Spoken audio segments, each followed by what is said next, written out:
Oh my God. How did he break it?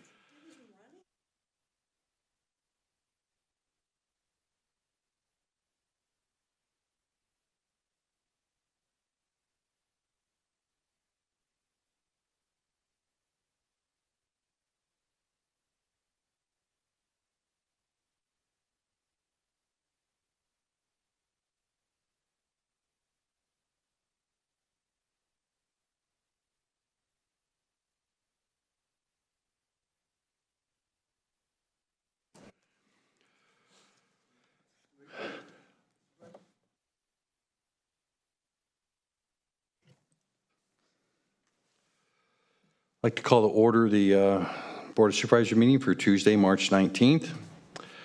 Good morning, everybody. Let the record reflect that we have Chair Church present, Supervisor Adams, Supervisor Wendy Root Askew, County Administrative Officer Sonia de la Rosa, and for County Council, we have Susan Blitch. Vice Chair Supervisor Chris Lopez will be joining us later on today, as well as Supervisor Luis Alejo. Thank you. Are there any additions and corrections for closed session? No additions or corrections. So we have items 1A and 1B for a closed session. Are there any public comments on these items? See no one in the chambers? No one online? Nobody on Zoom. Nobody online? We'll close public comment and we'll recess until 10:30 for a closed session.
Mic check, 1, 2, 3.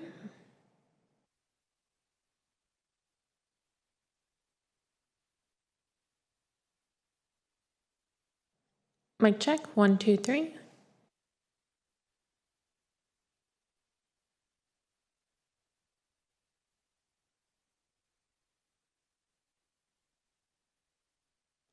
Mic check, 1, 2, 3.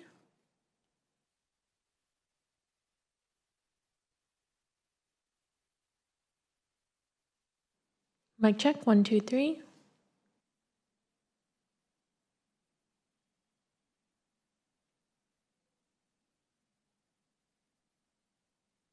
Mic check, 1, 2, 3.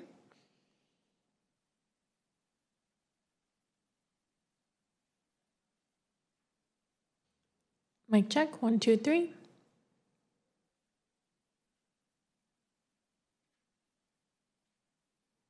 Mic check, 1, 2, 3.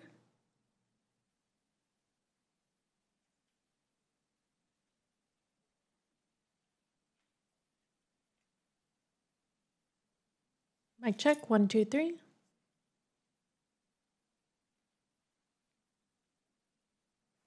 Mic check, 1, 2, 3.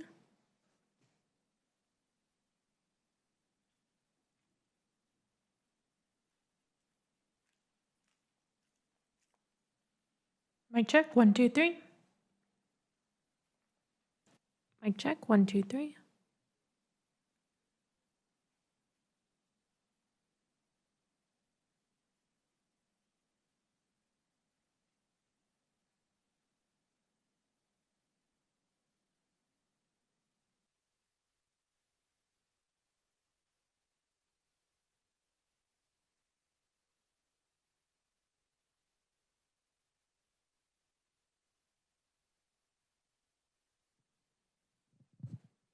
Mic check, 1, 2, 3.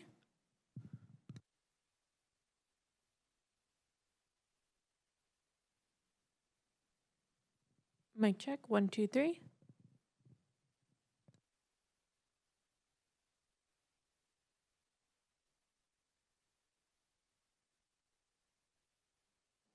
Mic check, 1, 2, 3.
Testing 1, 2. Oh, yeah.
Like to reconvene the Monterey County Board of Supervisors here for March 19th. And the roll call, please. Of course. Good morning, everybody. Let the record reflect that all the Board of Supervisors here are present. Except for Mary. We have Supervisor Adams, who will be joining us shortly. Thank you. We have the announcement for Spanish interpretation service from Diego Ciel. Muy buenos días, mi nombre es Diego Celis. Seré su intérprete español-inglés, inglés-español para la reunión de hoy. Si usted está planeando hacer un comentario y necesita servicio de intérprete, por favor, hablar lenta y suficientemente fuerte para que yo lo escuche. Favor hacer una pausa al final de sus oraciones para asegurarse de que tengo la oportunidad de interpretarle. Muchas gracias. Thank you. And we have Sonia, will you lead us in our pledge, please? Ready? Begin. I pledge allegiance to the flag of the United States of America and to the republic for which it stands, one nation, under God, indivisible, with liberty and justice for all. Are there any additions or corrections? Yes. We are going to be removing item number 17 under scheduled matters for County Council. Per department request, item will be removed from the agenda and scheduled to a future Board of Supervisors meeting. Thank you for that. And we'll take up the ceremonial resolutions. We have 6 of them today. Only one is to be presented. Are there any comments from the board on this? Any comments from the public on just the resolutions? Move approval. Second. Motion and a second. All those in favor?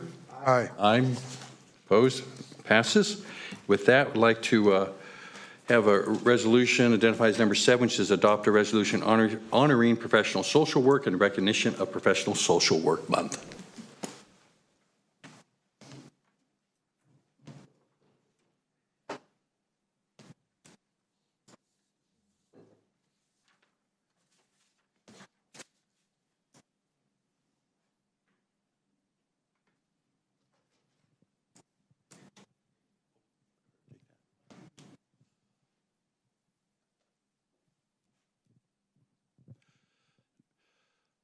Good morning, everyone. So today we're going to be honoring the county social workers. This is March is National Social Work Month, and we really take in the honor and pleasure of presenting this award for the many people who are very dedicated to making our lives a little easier and a little better. And the theme for this month is, or for this year, excuse me, is empowering social work. So, social workers really, appear everywhere. We face injustice, inequity, and crisis of any kind, and they're present from birth till to our last days. They conduct their work consistently and without bias on behalf of public and private agencies, as well as for individuals without benefit of other support. And in Monterey County, we have 150 social workers, and with that, I want to present this. There's 2 of you here. I'm not sure which one is taking. Okay, so thank you. And do you want to say a few words, either of you? I do. Well, okay. We both will. Okay. Good morning, everyone. My name is Eva Jeronimo. I'm the Deputy Director for Family and Children Services, and I would like to say a few words. March is the month that is recognized by our county and many other counties as a National Social Work Month. I have met with a lot of our social work staff over the last year. I have had an opportunity and the pleasure to talk with them and really ask, what brings you to the field of social work? And I've heard a lot from them that part of what brings them to this work is their desire to connect with family, children, and youth, lending their ears and their hearts to some of our most vulnerable population, and really being there to empower and encourage them as they navigate some of life's most difficult circumstances. So you may ask, what does a family and children social worker do? So there's a lot that we do. We respond 365 days a year to calls of suspected abuse or neglect. We meet with families every month. We complete investigations. We work with family and relatives to do assessments. And we also work with the courts and our partners in the community to really support our families as they navigate the child welfare system. So today, I want to say a special thanks to our Family and Children's Service social workers for all the work they do every day and for how they show up every day.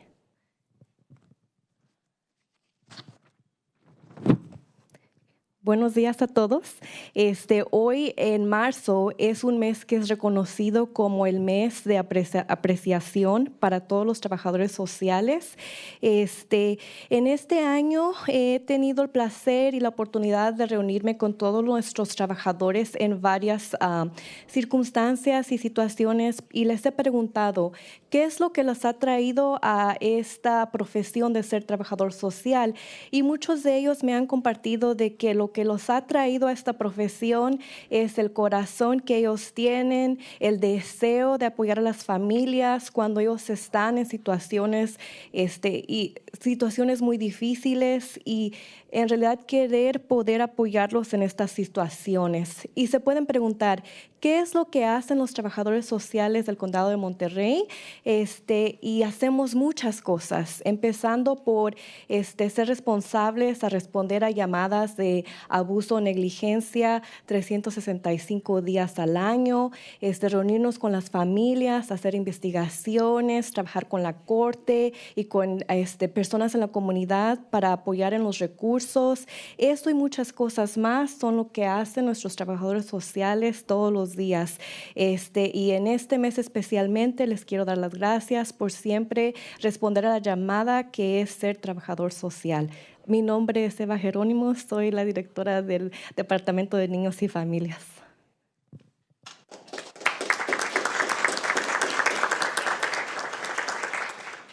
And my name is Emily Nickel, and I'm a program manager with Aging and Adult Services.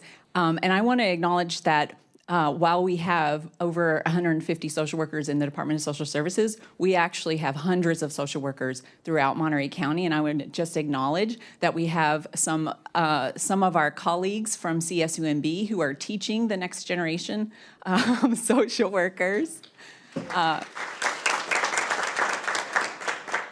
And in Aging and Adult Services, we actually only have 12 social workers providing adult protective services and doing investigations for all accounts of abuse or neglect of seniors and dependent adults.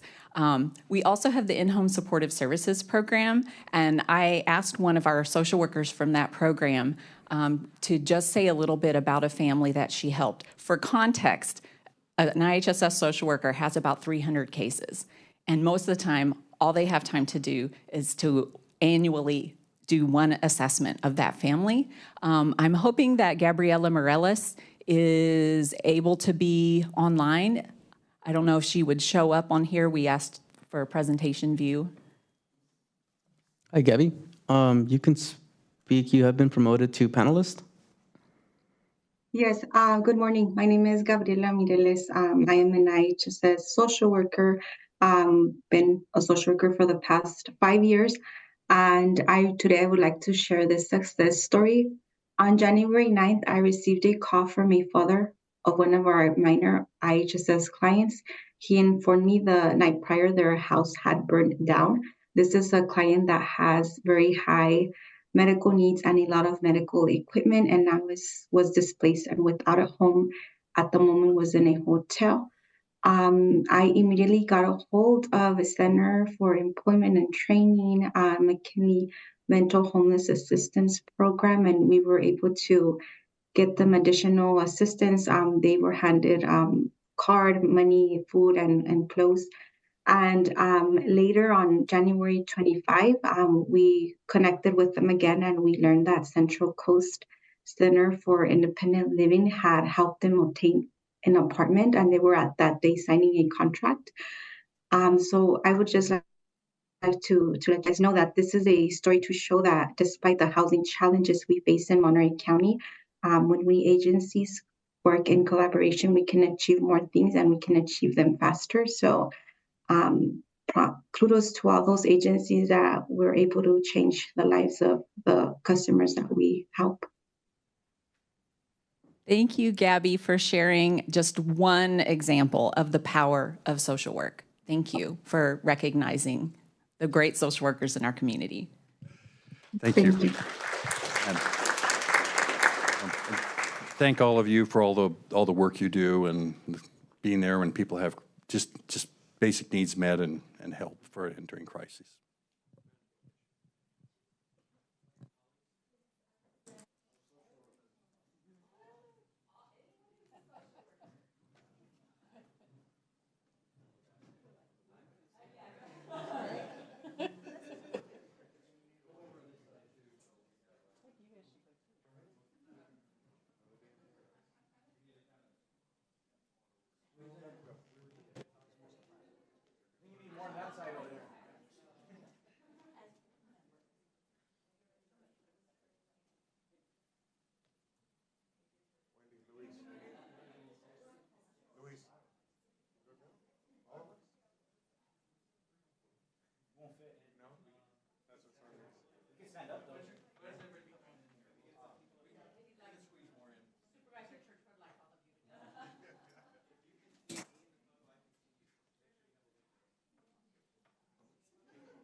So now we'll take up appointments. We have 3 appointments.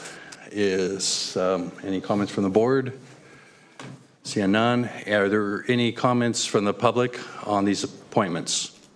Seeing nobody. Move approval. Nobody online? No. Okay. Motion by Supervisor Alejo. Second by Supervisor Lopez. All those in favor say aye. Aye. Opposed? Motion passes. With that, we will now call to order the Board of Supervisors of Monterey County Water Resources Agency. Have a roll call, please. Of course. Good morning, everybody. Let the record reflect that all supervisors are present. Any additions or corrections? We do not. We have one matter to consider. This is for receiving an update on Monterey County Water Resources groundwater extraction management system. And General Manager R. Asdarian. Good morning, Chair Church. I don't know where my presentation is.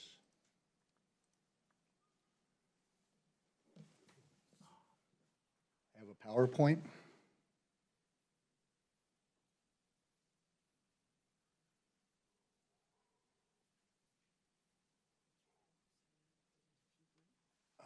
No, I did. I sent it on Sunday. Oh, perfect. Awesome. It's always so helpful to have the people who know what they're doing. So yeah, I'm here today to provide a report on the work that the Water Resources Agency has been doing with the Salinas Valley Basin Groundwater Sustainability Agency to expand the Water Resource Agency's now 30-year-old groundwater extraction management system to meet today's regulatory requirements pursuant to the Sustainable Groundwater Management Act. I am hoping, I can't see, but I am hoping my counterpart at the Salinas Valley Basin GSA, Perrette Harmon, is available. And I will take that as a no. He has been promoted to panelist. Oh, all right, cool. Good morning, Perrette. Good morning. Good morning, Board of Supervisors, Chair, and my partner in crime, Laura Asterian. So while this is branded a Water Resources Agency presentation, it's been very much co-authored by Perrette and I, so we will walk through this. Kind of breaking it down, I'll be reviewing some of the history behind GEMS. You know, what was it? I'll be talking a little bit about why the need for change in the context of the Sustainable Groundwater Management Act. And we'll discuss the idea of, you know, what is expansion, because it's more than just getting bigger. So, backing up a little bit, on February 7th, the Water Resources Agency Board of Directors met and received a very similar presentation. And it was a consensus of the directors that the agency staff move forward with the Salinas Valley Basin folks to explore what expansion and enhancement of the now 30-year-old GEMS program would look like. With the goal being not only to meet today's regulatory requirements that exist under SGMA, but also to explore the potential to improve the level of service for the stakeholders that the agency and the SVB serve.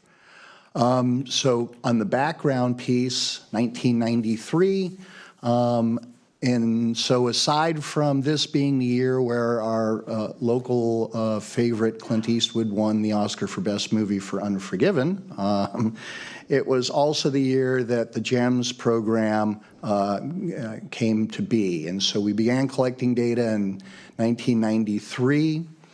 3660, 3717, and 3718 are the three ordinances adopted by the Water Resources Agency that put GEMS into effect. Zones 2A, 2A, and 2B are the areas that were created for the GEMS program, and so that's the geographic space that has existed since its inception and part of the issue that we're addressing through expansion. And this is what that map looks like. So 3851 and 3886, these two are also Water Resource Agency ordinances that were adopted to implement ag and urban water conservation plan reporting requirements. And we've been doing that ever since.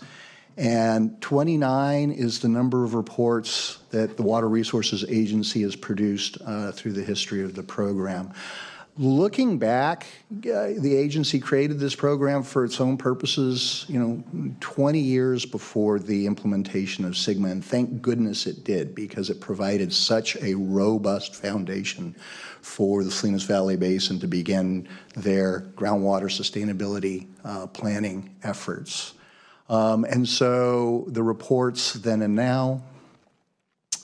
So, what's changed? So 2014 comes along, and the Sustainable Groundwater Management Act becomes law. And this is California's first foray into trying to manage groundwater in a sustainable fashion. The DWR, that's an acronym. It stands for the Department of Water Resources, and they are tasked with quite a bit. And so they were directed to establish and prioritize groundwater basins. That work has been done. They're responsible for approving plans and monitoring progress. And ultimately, they are the judge and jury here in terms of determining the sustainability of a particular region. So groundwater basins, the County of Monterey has 5 basins, 8 subbasins, and 3 are not deemed priorities or low priorities by DWR. So we're starting with the low priorities. Peachtree Valley Basin, it sounds like a very lovely place. I want to go visit that one day. Shalom Valley Basin, also very low, and then Lockwood. These are our low basins. The Carmel Valley Basin is deemed a medium priority by the Department of Resources. And the Salinas Valley Basin, which is the largest and includes 6 subbasins, has 1 high priority basin and 1 medium basin. And the significance of the priorities has to do with when the plans need to go into effect, when they need to be updated, and when the goal of sustainability needs to be achieved. So that's the importance there. Sigma also provided for the formation of groundwater sustainability agencies in lieu of the state stepping in. And so there are currently 6 groundwater sustainability agencies in the county. So we have the Monterey Peninsula Water Management District, GSA, which is responsible for the Carmel Valley Basin. We have the County of Monterey GSA, which I think is administered by the Salinas Valley Basin GSA. This one we've footnoted here because there is litigation ongoing about the status of that basin, and the city marina currently has a petition for review with the California Supreme Court regarding its role in that area. But I thought it important to call that out. The Arroyo Seco GSA is in the Salinas Valley forebay subbasin. And then we have the Salinas Valley Basin GSA responsible for the 6 subbasins. So they have a lot on their plate. And then the GSPs. And so the groundwater sustainability plans were a requirement, and all of these plans are dependent upon data and monitoring in order to demonstrate progress and ultimately sustainability.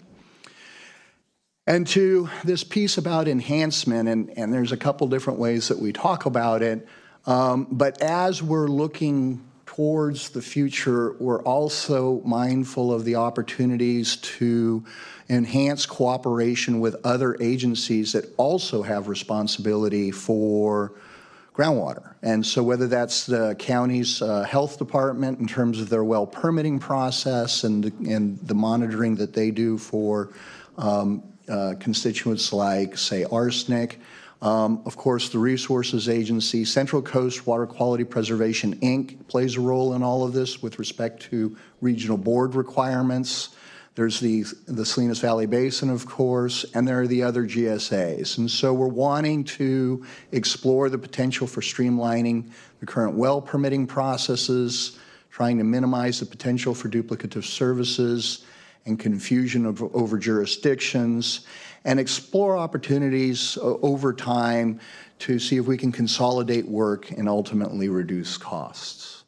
And so some of those ancillary efforts that we are pursuing as well. So going forward, the Salinas Valley Basin, GSA, has their 6 reports. They have 1 high priority basin and 5 mediums.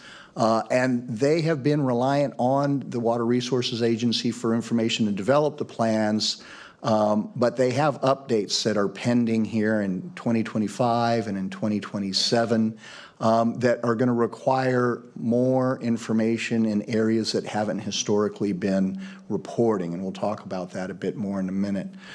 They also, upon plan approval, receive from DWR what DWR refers to as recommended corrective actions, and these actions require additional data as well to resolve. And so what we're trying to do when we're talking about expansion in air quotes is filling these data gaps on behalf of the SVB, and in part what that means is aligning the zones that the Water Resources Agency developed 30 years ago with the groundwater subbasins that DWR defined just a few years ago. And so there are areas here that don't align well, and they're highlighted in red. The biggest area geographically is in the South County, in the Upper Valley Aquifer, and then other areas where there are likely a lot of wells that will require registration but not monitoring, and I'll explain that a bit more, are to the north in the Langley area, and to the south in the Corral de Tierra area, and a number of margins. And so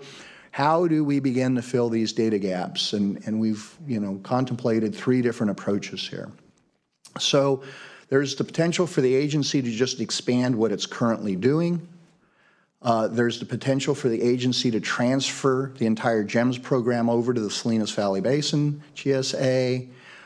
Or there's the hybrid approach where we continue to do what we do in our space and they gear up to do what they do in the spaces where they need new information.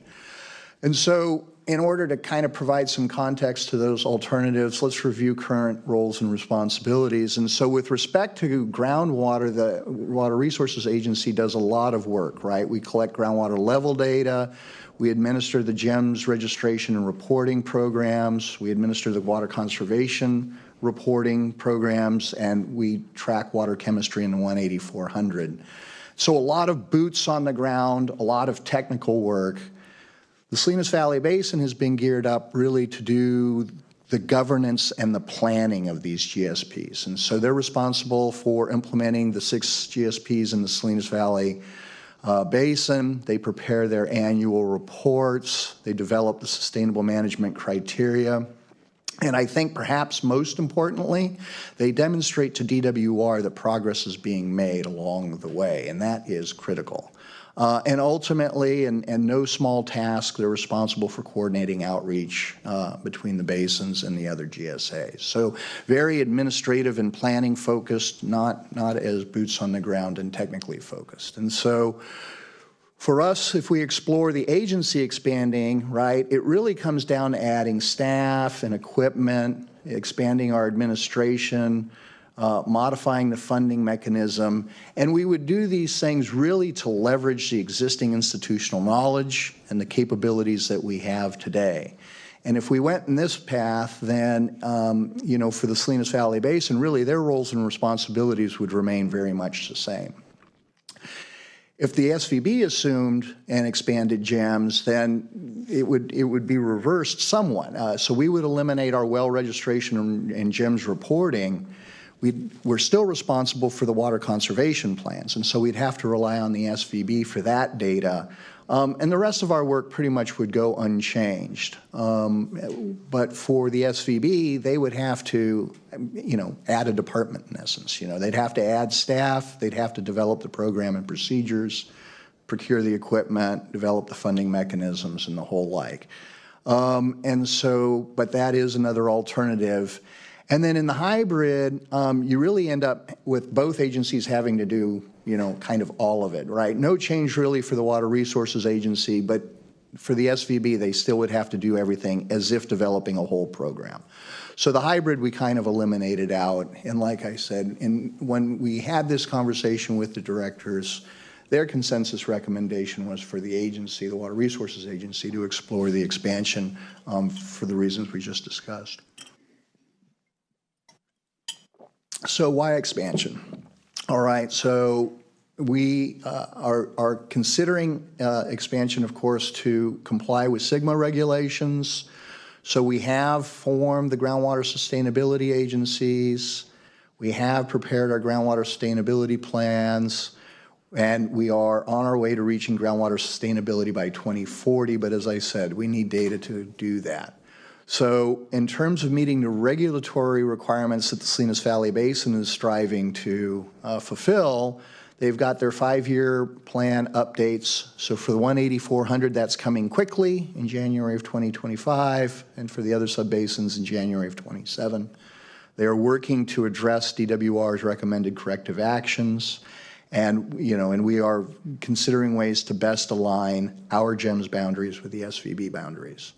So this isn't all achievable at one time, right? So how do we eat the elephant here? And so our implementation priorities, recognizing it'll take a few years to fully implement these changes, are with 18400 due to the 5-year evaluation deadline being months away.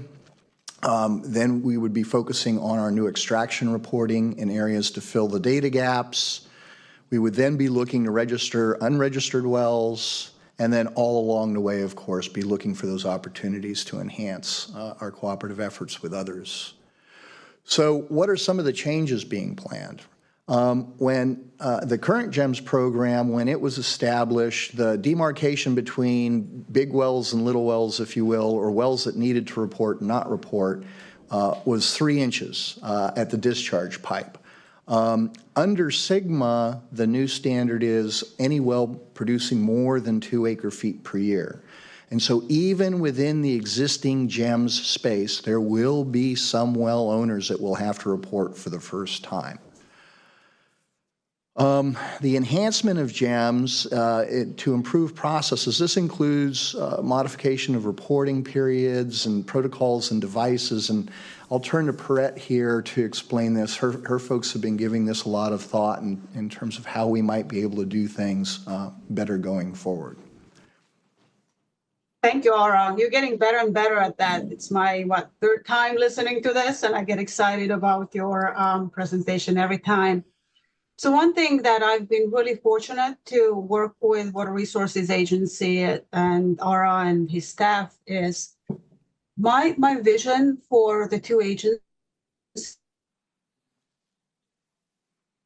You cut out, Brett. Has not been viewed as an innovative and progressive and efficient layer. And I think we can change that. I think we truly can be and should be catalysts to change, looking to provide better services to our stakeholders. And with Water Resources Agency and the GSA, we literally have the same set of constituents. So kind of thinking from their perspective is what could be changed. You heard from Aura, it's been 30 years since GEMS was put in place. A lot has changed. Just think about where we live. We are not even 100 miles away from Silicon Valley. The rest of the world is looking up to Silicon Valley. That's where change gets started and then gets extrapolated throughout the world. So just the technology itself, what is possible today that wasn't even in our wildest dreams 5-10 years ago? How can we put that to good use? How can we have less people touching processes?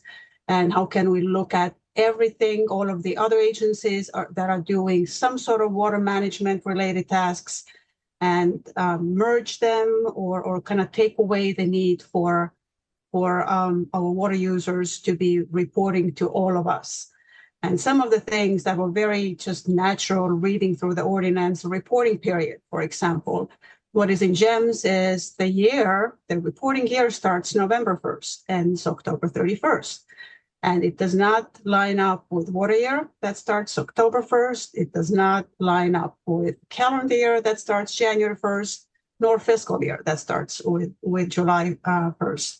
So that's not even technology. That's just the process and thinking holistically of kind of taking away some of the friction points from the process. And then also I've been using, Aura and I have been using the word evergreen. Nothing is really evergreen, but could the ordinance be more of setting the foundation for this process, but not including all of the details because the details will change. And the minute when we sign off, when any ordinance gets adopted, when we go implementing it, we start finding things that like, it doesn't work like that anymore. So what belongs in the ordinance, what should be pulled out of there and be more of a policy or procedural document, and where does it belong? Does it belong with the Water Resources Agency, or is that more appropriate to be under the purview of the agency? So a lot of things that gets me excited about enhancing the process. And again, the big goal is to provide value and better service for our constituents and stakeholders. So back to you, Aura. Thank you, Brett. So in terms of registration, again, because of the reporting requirement at the 3-inch threshold, those were the only wells that the Water Resource Agency is required to register in the past. In order to meet the SVB's goals for the future, we are going to look to have all wells registered. Not all wells reporting, but all wells registered. So all wells will need to register, but known wells, the aim here is not to have known wells need to re-register. The Department of Health has a lot of well data already that we can utilize and essentially, create a registry from that, not require folks to go through additional steps, and we want to minimize that sort of potential. And so mining the information that we have is certainly a big part of it.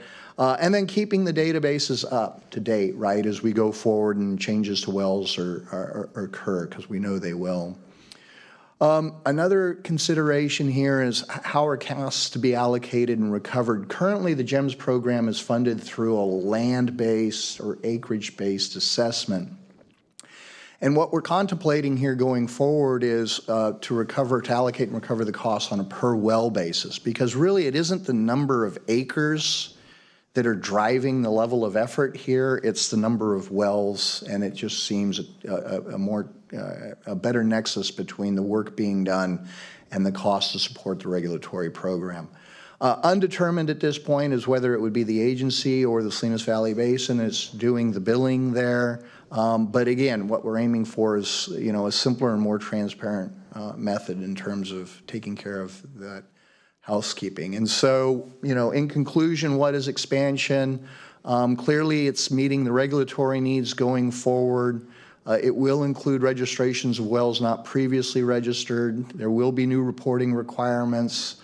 But we're also aiming to improve processes and improve the cost allocation and create opportunity to meet the future needs of others.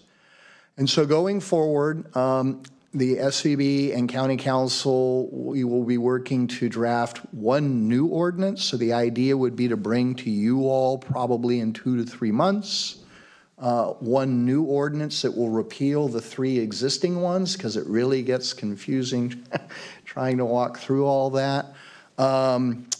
And so to implement the new program, we would look for the ordinance to affirm the Water Resource Agency's authorities to monitor, collect, and report groundwater data. Under the Agency Act, we have a lot of authority to do that.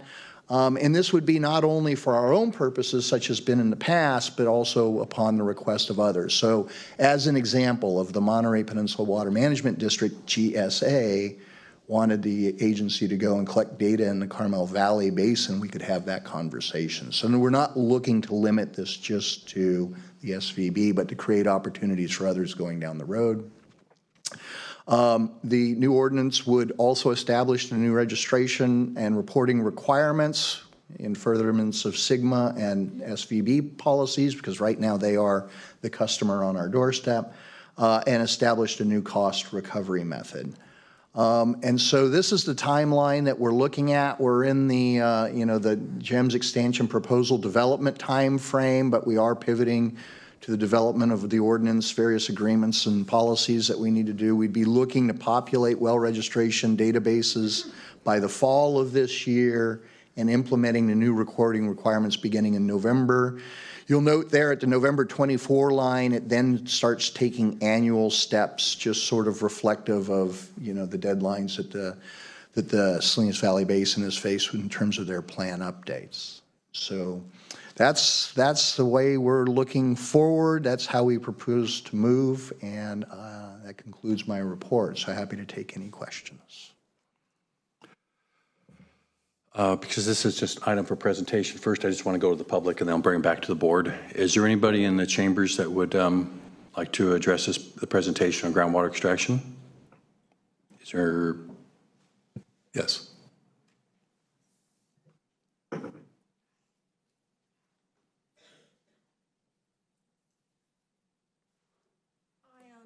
An acre in. Could just pull the microphone a little closer to you, please? Thank you. I own an acre in Carmel Valley, and I have not improved it in terms of putting any kind of hardscape on my driveway.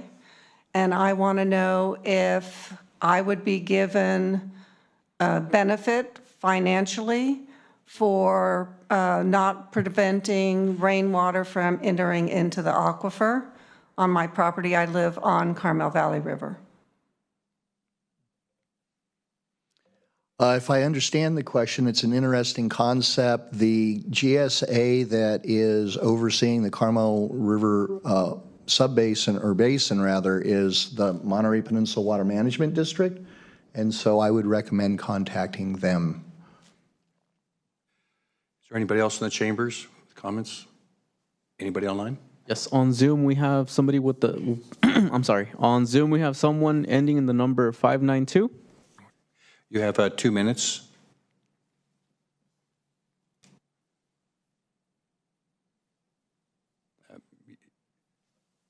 Yes, I'm on hold for general public comment. Okay, yeah, well, that'll be taking that up in a few minutes. Thank you. Is anybody else? No. Okay, we'll close public comment. Supervisor Lopez, you had a question. Yeah, my concern, I think, at this point is just around the charges being on a per well basis, and I'm curious how that would impact de minimis users. I mean, when you look at the cost potentially of a program like this, and you look across some of the domestic wells and who owns them, it could be a severe impact to somebody with a small home budget. Having recently gone through the need to reconstruct and develop a brand new well on my property, I mean, it was $200,000, almost more than I paid for the property itself to put a well on. Yet the idea that I would be charged the same as an agricultural operator doing thousands of acres next door for these purposes seems a little off to me. So I'm just curious, what sort of numbers are we talking about scale? Yeah, it's a great question. Don't have a great answer at this time. This is part of what we're working on in terms of the scale. The proposals we're contemplating at this point would be to be spreading the costs over the wells that are required to report, and not necessarily all that just simply have to register, because it's a fairly passive activity. Okay. So then that reporting, though, would be required of all, including de minimis users, under the new regulations as they're proposed, or? No, the reporting requirement would only be for those using greater than 2 acre-feet per year. And so Sigma defines de minimis as less than that. Right. Okay, thank you. You're welcome. Any other questions, supervisors? Just a comment, and maybe you could just talk about the process to have these areas that did not have registration or that were not required to do the reporting. Obviously, there's a new reality with the groundwater sustainability, new reality with the state agencies weighing in and making these requirements. So how have the conversations with stakeholders gone to move in this direction, and has it been welcomed, or do you still see some pushback on that, regardless of what the new state laws and regulations are? I would say it's a great question. I would say for the most part, in the outreach that Perrette and I have done together and separately, it's generally the direction that we're heading in has been supported. I think folks, they don't want to see 2 agencies doing duplicative work. They're concerned about, wait a minute, I paid for this twice, and that sort of thing. They're appreciative of the effort to try and improve efficiencies. That said, certainly for some folks that aren't used to metering or aren't used to reporting, there is that natural reticence. Part of what we will be turning to here soon, and the Salinas Valley Basin has funding to support this, thank goodness, and Perrette can talk to that, is a more concerted, professional, if you will, kind of outreach effort into those new areas and trying to explain as much as what this is what it isn't, right? And so right now, I think we're just on the cusp of that, but that's going to be an important next step. And Perrette, did you want to talk on that a little bit? Yeah, I'll add just about, there's the 2 buckets. One is one-time effort and cost of establishing the new ordinance and implementing, setting up the structure, especially for the areas, but also for the systems or for the users that are in the areas that others have been reporting and they have not, and those are small systems. Those are rural systems that provide water to larger than 5, more than 5 households. I think it's 5 to 14 is that kind of one category that have not been required to report to the extraction. So, but back to that how we pay for that. So that we were fortunate, the GSA was fortunate to receive 2 grants, one to cover 18400 sub-basin and another one from round 2 from DWR that we just received recently, a notification letter, still waiting to execute the agreement with DWR, but that has quite a bit of funding built in that we requested to do outreach and to really kind of set up the implementation of this new requirement. And then we have the more of an ongoing maintenance operation of what is the most cost-effective way of doing it, and how do we collect fees for that we're still figuring out, and definitely happy to bring back to you any ideas and get your input as we have more real numbers to share. All right, thank you. Supervisor Askew, did you have a? I do. Thank you for the clear presentation. I think everything you pulled together was really clear and concise. It sounds like there's ongoing conversation between SVBGA and our Water Resource Agency board. And so are you looking for direction from us, or are you just looking for feedback? And it sounds like there's really these three options that we have to consider around whether the agency, Water Resource Agency, expands GEMS, or we sort of hand off that responsibility to the Salinas Valley GSA. And so are you looking for that direction from us today, or are you just looking for thoughts and feedback and questions? Yeah, thoughts and feedback and questions. This is really more a report about, these are the things that we've been considering. These are the kinds of conversations we've been having in the with the community. And as a result of what we're learning along the way, this is the direction that we're heading in, and that would be the Water Resources Agency gearing up to leverage its experience and know. Mm-hmm. Okay, and that makes sense to me. I mean, based on what I'm seeing and hearing, and conversations with folks on both agency boards, it sounds like that is a good direction for us to be moving in. Our was, I think, option one. But I appreciate the presentation, and I'm supportive of supporting you. Thanks. Thank you. Hi. I think my questions might even be more to Perrette, but just was wondering, so do we have any idea about how many wells will now need to register? Perrette, I do not know. I do know that staff has begun working with Department of Health to start answering that question. Okay. And it's going to be a different number in different areas. And so while in the South County there's a large geographic space, probably not, relatively speaking, a lot of wells, whereas we can anticipate in the Langley Subbasin or Corral de Tierra, there's probably quite a few wells there. So okay. I think it's going to be dependent more on land use. Great. And so anybody whose well now it's 3 inches or 1 inch, if they use about 1.5 acres water a year for their just personal home use, they don't have to register. We would be asked them to register. They don't have to report annual usage. Okay, that sounds great. And then have we any idea about how much it will cost the new registrants? No, we're working to, what we're doing is we're analyzing the program that we know now and trying to extrapolate that number out to provide an estimate on what the future costs are going to be. Okay. And then two last questions. Who's going to enforce this? The reporting requirements? Yeah, that will be something we'll have to address through the ordinance drafting process and working with council in terms of, who enforces that. Great. Yeah, it's a great question. It does seem like a good idea for us to take it over Water Resources Agency, but I'm just wondering about covering the cost of it. Will that come from like the grants that Perrette had mentioned, or will that be from the new fees that are generated? And will that be enough to cover the costs of it? Yeah, another good question. The transition part, the SVB does have grant funding to help us get the new program up and on its feet. Once the program is established, it's going to have to run on its own legs, if you will, through the establishment of this regulatory fee. Good. Thank you very much. Certainly. Yeah, I just want to get a little follow-up. You made a reference to land use into here having an impact. I wonder if you could elaborate a little bit what you're thinking of in terms of that regarding your answering Supervisor Adams' question.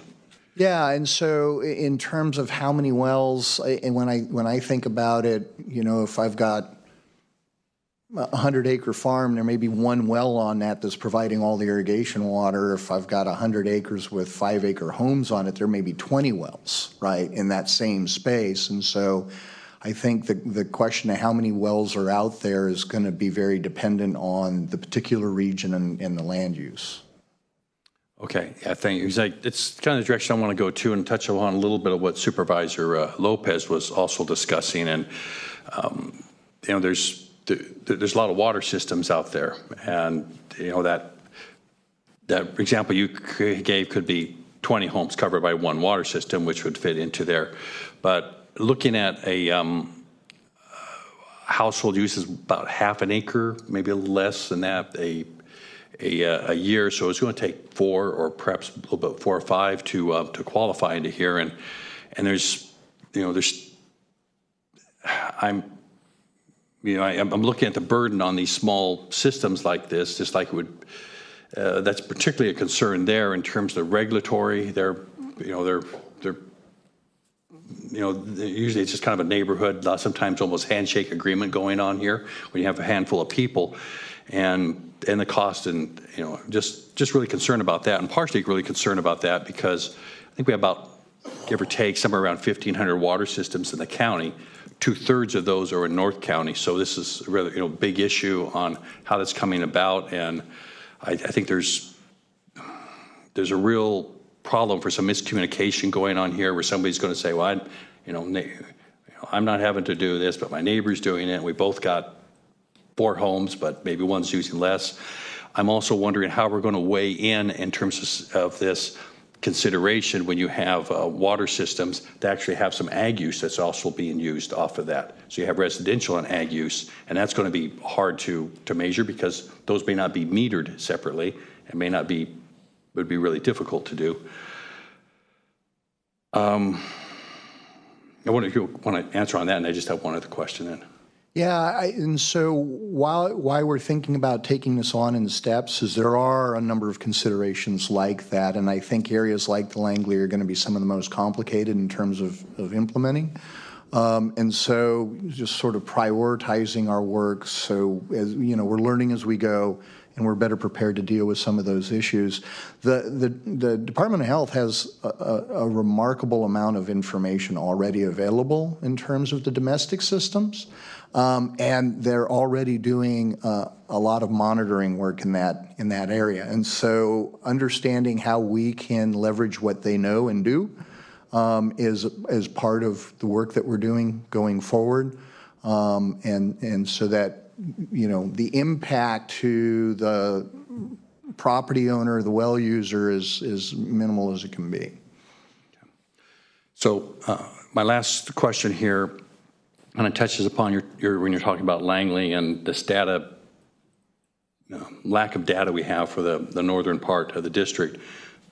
And we've had discussions with this privately. I've brought this up at GSA, for example, and other places. But the 18400, the plans for it are really good for most of that sub-basin.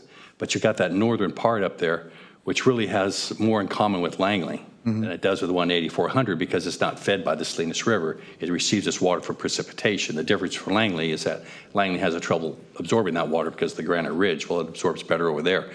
But none of the plans I've really seen come forth from what the GSA is doing is really looks at this particular area and the unique needs of it, but it gets thrown in with the 18400 and usually with concern with saltwater intrusion. So if we're going to gather this data, I think it's really imperative that we have to begin to look at that subsection up there, sort of a sub-basin, and some specific ways to deal with the problems that are unique to that region. So with that, are any other questions or? Yes, no, okay. Well, with that, we can close the item up. Thank you very much for the presentation. Oh, thank you. Appreciate the opportunity.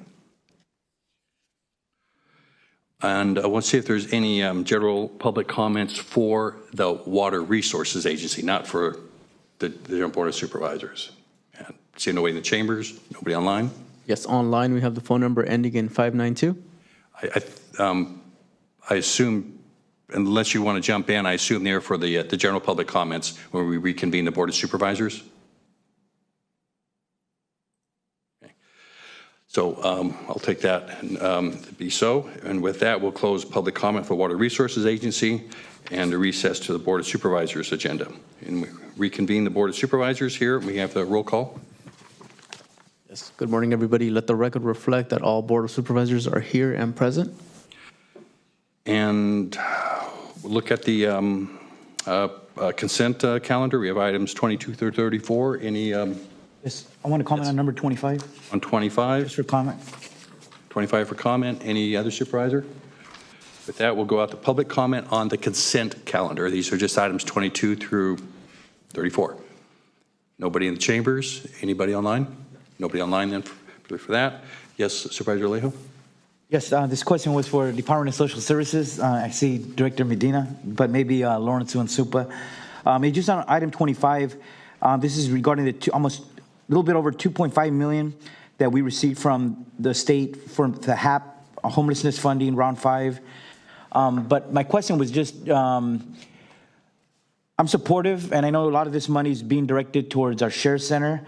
No problem with that. But we do have a homelessness committee, and just in terms of getting input, why it didn't come for that. I don't know if it was a deadline, but certainly to get input from that committee would have been helpful, because we do have some other, as you know, some emergencies with the Project Home Key, the hotel conversions in Salinas and King City. And I don't know if this locks us in submitting this expenditure plan to the state, but it would have been nice to see what other needs do we have, considering that we're trying to get some of those projects across the finish line so that we could actually have more places for our homeless residents to be able to transition into. Absolutely. Thank you, Supervisor, for the question. I think, first of all, to say you're not locked into anything. With edits can be made to the plan. Primarily, it is a question of timing and ensuring that we're able to get the plan submitted in order to submit the application so we can receive the full grant. The biggest issue is that we have a lot of currently operational projects that don't have any other funding sources, particularly our commitment to the Share Center, which constitutes over, 1.5 million, in which we are committed to need to fund, as well as some of the other projects of which we are invested in, such as our homeless outreach teams and things like safe parking. So once those are funded, we're able to look at the other services and be able to keep some funding to be able to maybe address urgent needs. But some of the things like you're talking about, we can look at some of the earlier rounds to be able to move some things around so that we are still able to cover other urgent needs as they come up. But there really isn't very much funding available in our grant to be able to include newer projects that haven't already been established. Mostly just trying to keep things stable and not lose out on any programs that have been operational so far. Great. But I just, for the future, I know there's no HAP round 6 in the state budget, not yet at least, but in the future, it would be, I think, just more helpful to get more feedback from one of our policy committees on why focus all the resources in one place rather than looking perhaps at other areas. And I don't disagree with it. I know we need to keep funding these important services, but it seems like that's a proper place to just have a more expanded discussions on how to use these limited dollars coming from the state. That's all. If I could add one more piece to that, part of the application also included a very in-depth process of evaluating all funding sources that are available in our community towards homelessness.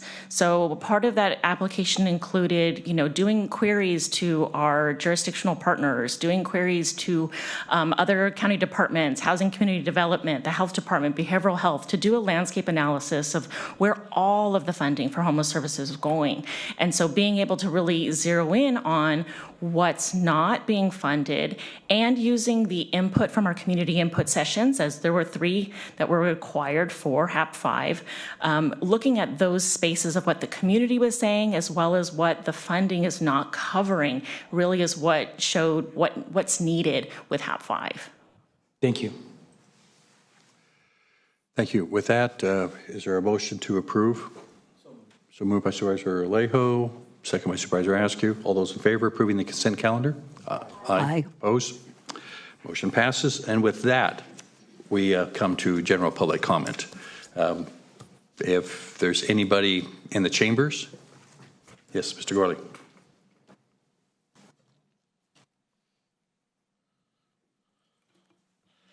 Good morning, Honorable Chair and Board of Supervisors. Matt Gorley, a local builder I work with, I think, everybody on this dais at one capacity or another the last 30 years, and mostly proud to employ in this county.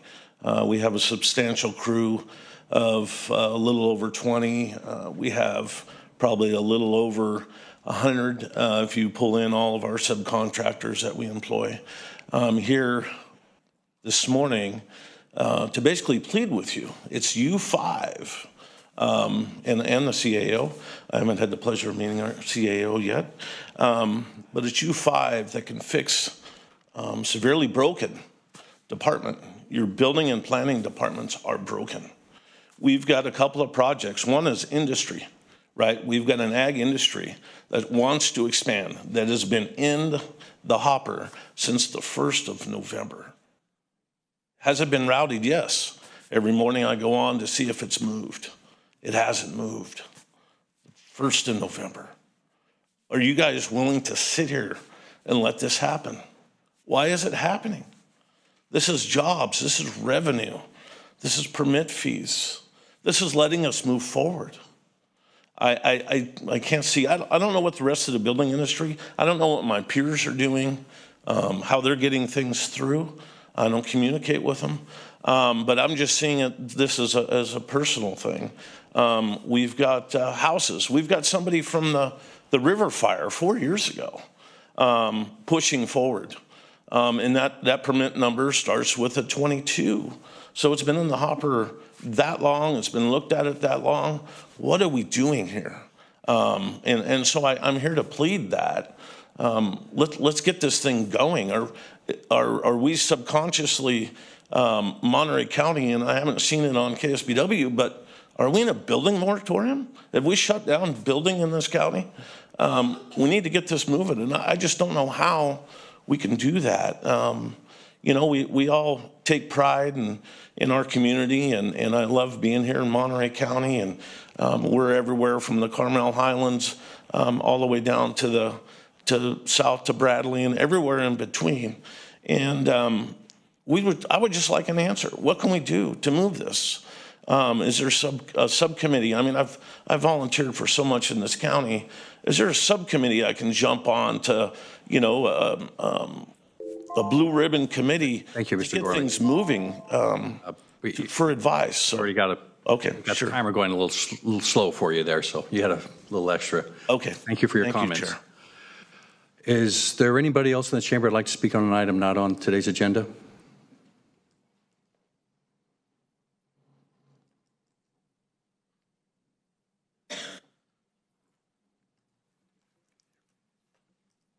Zip code 93923 and 93924 have existing structures permitted as guest houses, each not greater than 450 square feet, providing almost immediate, long-term, low-cost housing to meet the state's mandates for Monterey County. Supervisors must, 1, remove rental restrictions, 2, allow kitchens. Also require tenants to meet Section 8 incomes with perhaps 10% more to catch those just above. Besides this, are the incomes a percentage of the rental retail market? Guest houses are to remain as described, not a conversion to ADUs. Property owner incentives will be proportionally lowered property tax. My guest house is 14% of my improvements. Should guest houses not be so rented the first time, a fine, and the property tax must be restored and paid. To rent again, the property tax remains as restored, or does it go back to being granted? If, again, not so rented, double the fine and remove from the low-income rental market, but that is, of course, the point of this, is to have a low-income rental market.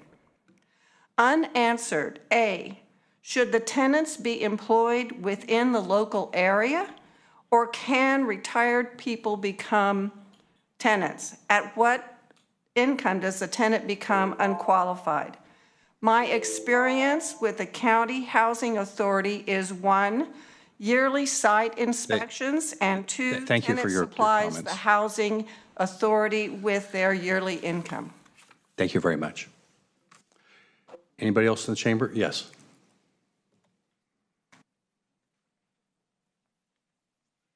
Hello, everyone. I'm here to oppose the closing of the Pebble Beach Equestrian Center and create open discussion with respect to this decision. We feel the articles in the news haven't been entirely accurate, as we've personally been on the waiting list to board our horses at Pebble Beach for almost 3 years, and are aware of many others that have tried to generate income for Pebble Beach through horse shows and events that have always been denied. Last year, we purchased 3 acres right next to the equestrian center, and obviously it was a big reason we purchased there because we're allowed to use their arenas and all their facilities. We were told that there were plans to renovate the existing buildings. Because we own an equestrian center in another part of the state, we made an offer in writing and photos and supplied technical information to donate our 100 by 200 covered arena. They acknowledged they received, but said they were busy at the moment getting ready for a golf event, and would get back to us. We don't understand with the historic relevance and rich history of the equestrian center why something so significant didn't warrant public conversation. It's been in existence for over 100 years. It's the birthplace of the National Pony Club Association, and it's even hosted an Olympic team trials in 1960. It seems that the lack of maintenance over the years has become obvious, and the success of the equestrian center was not a priority. We'll believe that this was an intentional plan so that people would just forget about it and leave the door open to do exactly what's happening now. We feel it's a big loss to not only Pebble Beach residents, but also families and youth of our community, as it's always allowed access to children and the general public. And with many of our community arenas becoming private and closing, it's getting increasingly difficult to find boarding for horses, and not to mention the social aspects of lessons and giving people access to the beauty of Pebble Beach through trail rides. Thank you so much. Thank you. Anybody else in chambers? Yes.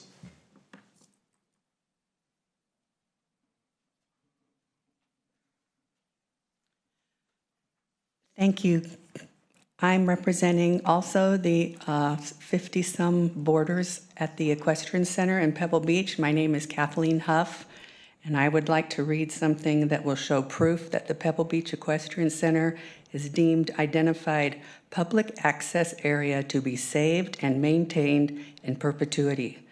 These excerpts are from the Monterey County Coastal Implementation Plan, Part 5, Regulations for Development in the Del Monte Forest Land Use Plan area. Pebble Beach Company is the owner of the vast majority of the undeveloped land in the Del Monte Forest that has developed a concept plan that includes dedication and preservation of most of its undeveloped land and development and redevelopment of other areas. The concept plan includes additions, improvements, and/or redevelopment at certain Pebble Beach Company visitor serving and commercial facilities, including the Lodge at Pebble Beach, the Inn at Spanish Bay, the Equestrian Center, and the Pebble Beach Driving Range. The remainder of the concept plan provides for long-term preservation, enhancement, and management of undeveloped preservation areas and protected habitat in perpetuity. Requirements applicable to public access and recreation. Item 1. A condition of approval of the first development in the concept plan, the Pebble Beach Company shall be required to prepare and implement a Del Monte Forest public access management plan that is subject to review and approval by the county and the executive director of the Coastal Commission. The plan shall clearly describe the manner in which general public access in the Del Monte Forest is to be managed and provided, including through improvements to existing access areas to all major access points. Public access areas, item 1. All public access areas in the Del Monte Forest shall be clearly identified. When we skip down Pebble Beach Company golf courses and the Pebble Beach Equestrian Center. Thank you for your names comments. the Pebble Beach Equestrian Center. Thank you. Thank you. Anybody else in the chambers who would like to speak on a matter not on today's agenda? Do we have anybody online? Yes, on Zoom, we have somebody with the number ending in 592. Oh, yes, please, you have 2 minutes.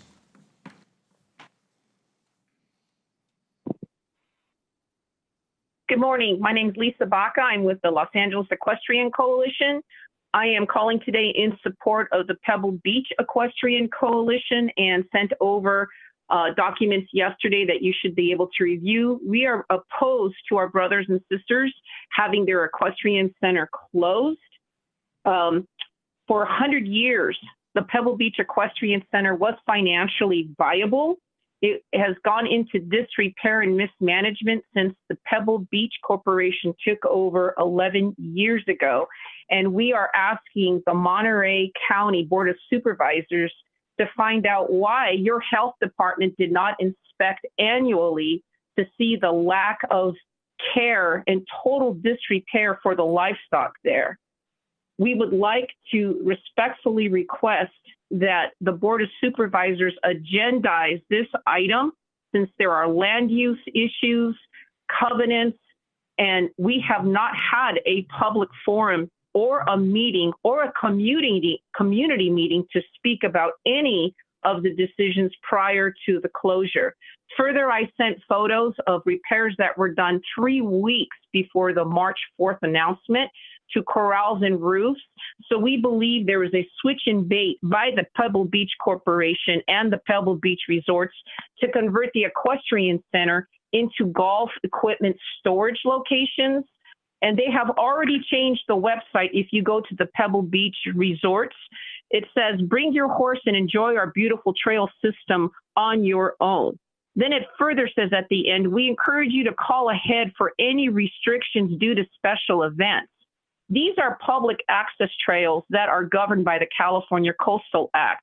They are not entitled to hold special events that impede any public access. Thank you very much. Thank you. Any other? Yes, somebody else ending in the number 070. Yes, you have 2 minutes.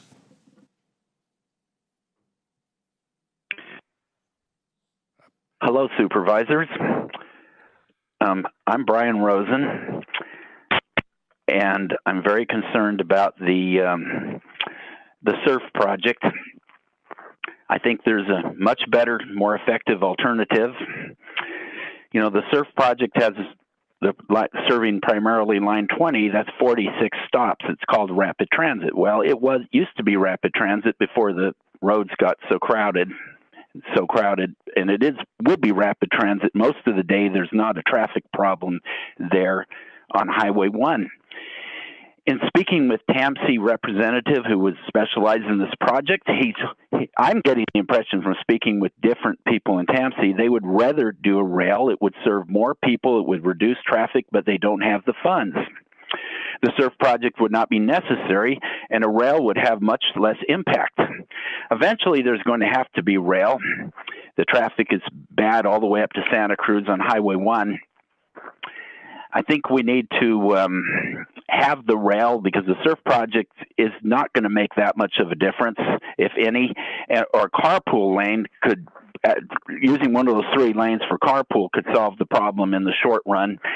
But we really need rail. The SURF will have very little connectivity, and it's a line that doesn't, how many people, it takes almost an hour to get to Salinas from Monterey. But a rail is absolutely needed, and we need to move ahead with that and get the rail moving. It doesn't have to be an expensive light rail. It can be a less expensive rail, but frequent rail cars. Imagine if tourists came down to San Jose there are lots of them. They go to Santa Cruz. They come to Monterey for a few hours. They take a little rail from Santa Cruz to Monterey. Right now, they know about the horrible traffic, and they're just going to opt out. So we really need to replace the SURF project with something more environmentally sensitive. Thank you very much. Bye-bye. Thank you. So we have another caller ending in 705. Yes, you have 2 minutes. Yes. Yes, good morning, Supervisors. I totally support the Equestrian Center. We have to preserve these wonderful places because they're the healing places. Horses heal our hearts. We look at a horse and we see beauty and we see magnificence and we see the history of what our country used to be. And these places, to just put more golf shops and restaurants,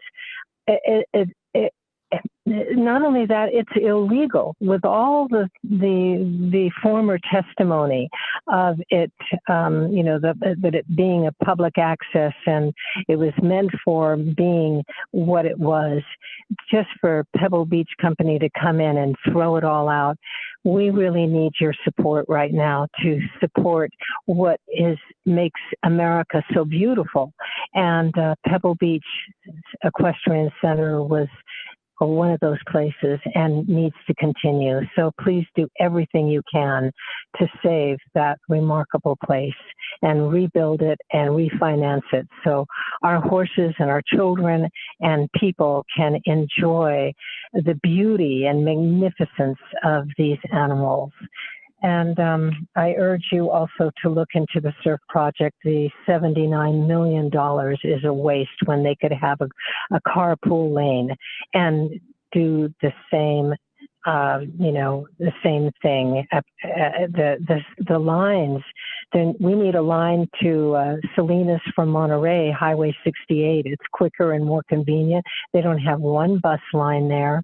Highway to the Carmel Valley Village now is totally cut up, so you can't even, it's a nightmare to take the MST. And MST has absolutely no accounting, and they're saying they have more ridership, and they don't. Thank you for your comments. Yes, and lastly, we have Laura Fenwick. Yes, Ms. Fenwick, you have 2 minutes. Hello, I'm sorry I'm unable to attend in person, but I wanted to also direct the supervisor's attention to the great concern and public distress regarding the decision by the Pebble Beach Company to close the Pebble Beach Equestrian Center. I've been riding there for the past 10 years. It's the most beautiful place I've ever been able to trail ride. The trails are incredible. In addition to the valid historical and cultural interests, I'd like to also direct attention to legal aspects of closing and tearing down the facility. According to a document recorded by Monterey County in July of 1967, there's an easement declaration and agreement for the land to be maintained for equestrian use. Furthermore, as others have said, there was no meeting among Pebble Beach homeowners to inform them or discuss the decision, nor with any of the people who board their horses at the facility, nor with the public. I would request that a stop order be put in place to allow the Monterey County Planning Commission, the Monterey County Historical Mission, or whatever appropriate government entity to review this decision. I know fellow members of the local equestrian community share my concerns and will have more details for the supervisors, as they've said, and send the documents to please consider this. Thank you. Thank you. Sure. Yes, Kristen Stember on Zoom. Yes, you have 2 minutes.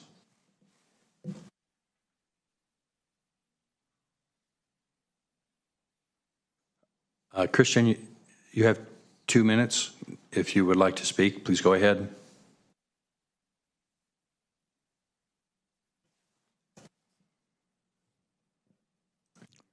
Ms. Stember, you've been asked to unmute.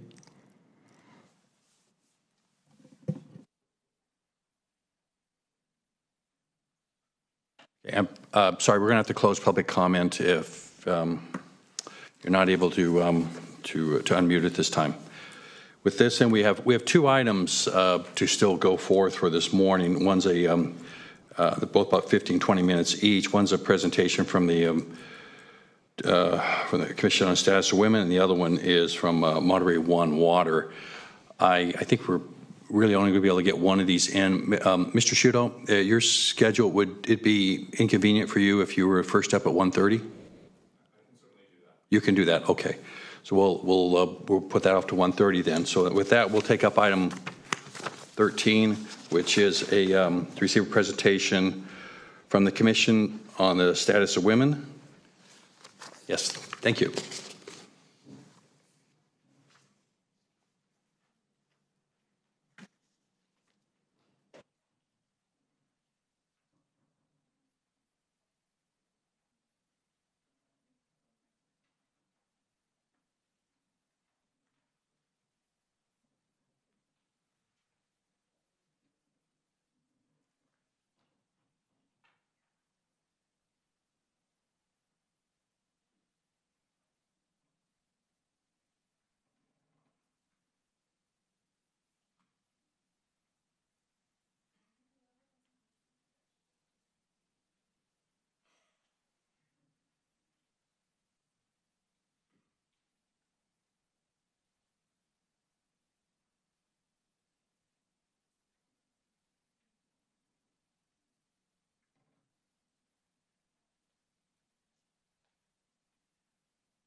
Good morning. Good morning. My name is Elisa Smith, and I represent District 4 on the County of Monterey's Commission on the Status of Women. Also with me are Commissioners Jeannie Hori Garcia, also District 4, and Commissioner Marissa Hernandez, representing District 2.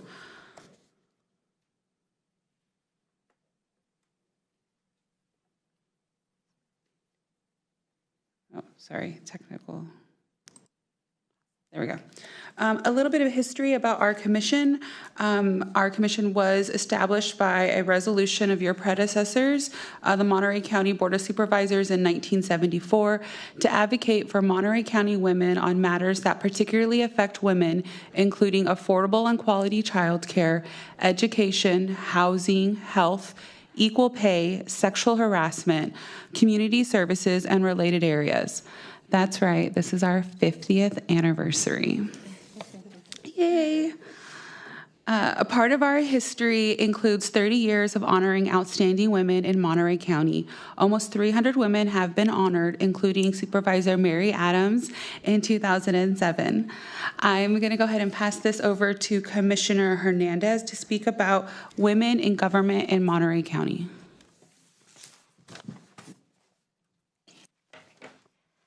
Thank you, Commissioner Smith.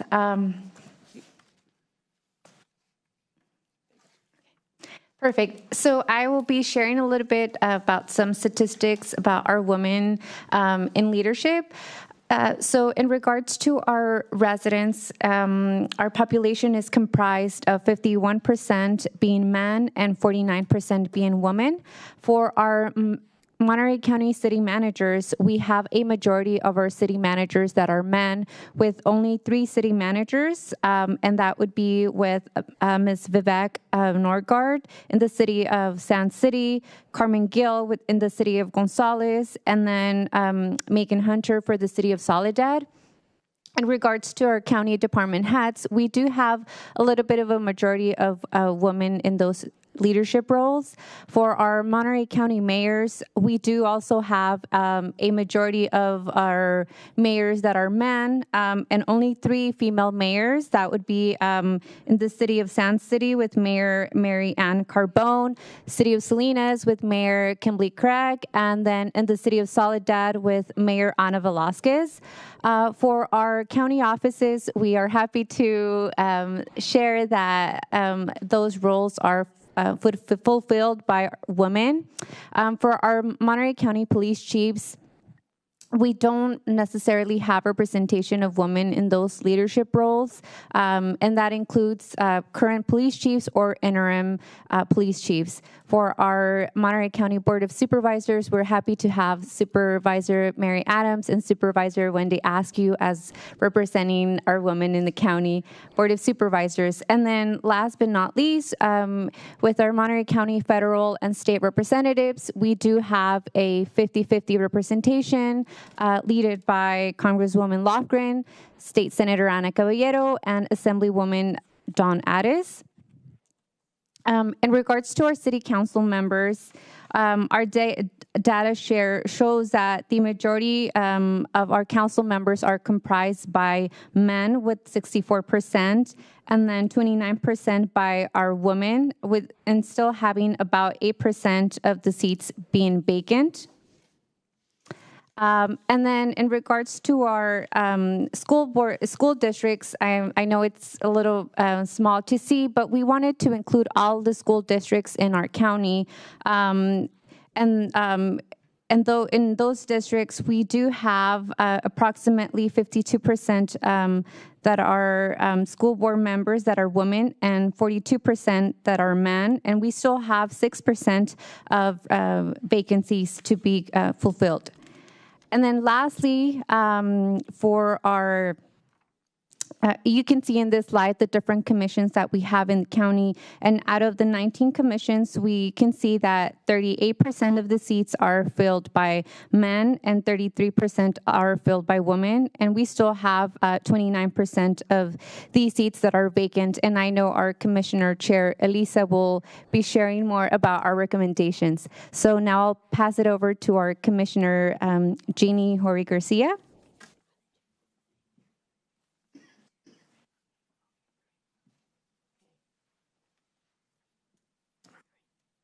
Good morning. All right, and so now we're moving to the pandemic effect, and this was findings that were compiled by the California Commission on the Status of Women and Girls. They had written up the California Blueprint for Women's Pandemic Recovery. So in here, they had set 5 findings with key points per each finding.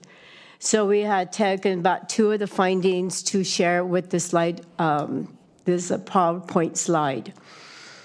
Women face an elevated risk of long COVID, which significantly impacted their workforce participation, long-term economic health, and ability to build wealth over time.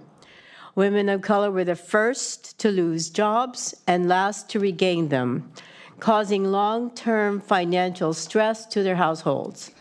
Women were in despair due to lack of childcare while performing full-time duties both at work and home. So in this particular finding, they were able to show that the pandemic put a big spotlight to the disparities of women in the workforce. So there we identified the systemic and inequalities of persistent pay gap and occupational segregation. Besides the financial insecurity, women had to shoulder additional burdens of closed schools, family caregiving, and a lack of child care.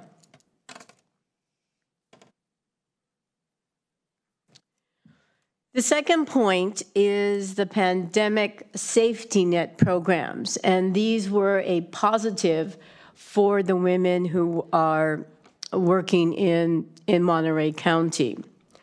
Pandemic response through government safety net programs supported women to meet life's basic needs, pay down debt, and significantly reduce child poverty, highlighting a clear path forward to an equitable economy that has now been demonstrated to be feasible. So during the safety net, when they had child care tax credit and then housing tax credit, the child poverty was reduced in half during the pandemic safety net. Also, some of the programs that helped the women were unemployed insurance, paid family leave, and low-income housing, such as during the pandemic, no one could be evicted for not paying rent. There was a freeze on paying student loans during this time. And other premiums, such as car insurance, was frozen. So they did not have any extra cost in paying their premiums. The second part here is gender is a substantive element of the health of states' overall workforce and capacity for economic growth and must be considered as an essential element in state resource stewardship. So the findings from the state identified gender inequalities were affecting the health of the overall workforce and economic growth. Right now, 58% of the women earn minimum wages. Women are earning 80 cents to the dollar men earn. And right now, the credit card debt has jumped highest within the 20-year history. And now, total household debt is more than $16 trillion, right? One of the things that they did find, if all working women and single mothers earn the same as comparable to men, poverty rate will be reduced by 48%. Now we're moving over to Monterey County from the state. So the Monterey County Commission on the Status of Women had conducted a survey to the women living in Monterey County. So as you can see, we have the findings based on English, people who took the surveys in English and those who took the surveys in Spanish. So right now, we are just giving you a snapshot of what the findings we have, since the survey is still open and women still have the opportunity to fill out the survey. All right, so as you can see, in terms of differences and similarities, in terms of similarities, we do see that it's about the same percentage-wise about the not having enough income to cover their bills. There is also the number of so that was the big similarities. In terms of differences, we saw family size. Those who filled out the survey in English have 1 to 2 children, as well. The one surveys written completed in Spanish, they had a larger family with 3 to 5 children. One interesting point was that there was a higher percentage of people who filled out the surveys in English with no dependents, and there were over half who have dependents, those who have completed the surveys in Spanish. And the big discrepancy was almost 2/3 those who had filled the survey in English own a home, while over 75% of the women who filled out the surveys in Spanish rented. So what does these statistics mean? So as we can see from the fact about the families with children, childcare is a need, much so for the ones who completed the survey in Spanish. You can see that the participants in both surveys found that they had problems with paying their bills with their salaries. And this has to do with how inflation, right, pay wages, and probably credit card debt is eroding their wages on a monthly basis. The other thing that was very interesting was home ownership, and you can see that the ones who are in the participants for the English surveys had the opportunity to own a home, while the families who completed the surveys in Spanish are renters. And this could also mean that the people who completed the surveys in English had purchased a home at a later time, while right now the young families who completed the surveys in Spanish are starting out and are having the who cannot afford to buy a home at this time with the inflation, the high costs of housing, and compared to their wages. I want to remind the supervisors that Salinas is #1 in the United States with the highest housing compared to the wages earned by the population in Salinas, which means that they have a hard time to pay for a mortgage that may run from $4,000 to $4,500 a month. The last part we studied were the seniors. So we wanted to find out from a voice from of the people who are in their 60s and beyond. And one of the things that the people who were surveyed, who completed the survey in English, said long-term care, health care, and aging in place, while those who completed the surveys in Spanish really focus on transportation and food. And one of the big changes could be that the seniors who completed the surveys in Spanish, in terms of cultural, they might have family members who will be caregiving, who will provide caregiving in their senior years, while the seniors might have to depend upon some kind of adult child care or nursing home. So basically, we found that the information was very interesting, and we do have plans to set up a survey next year so we can get a more diverse group to participate.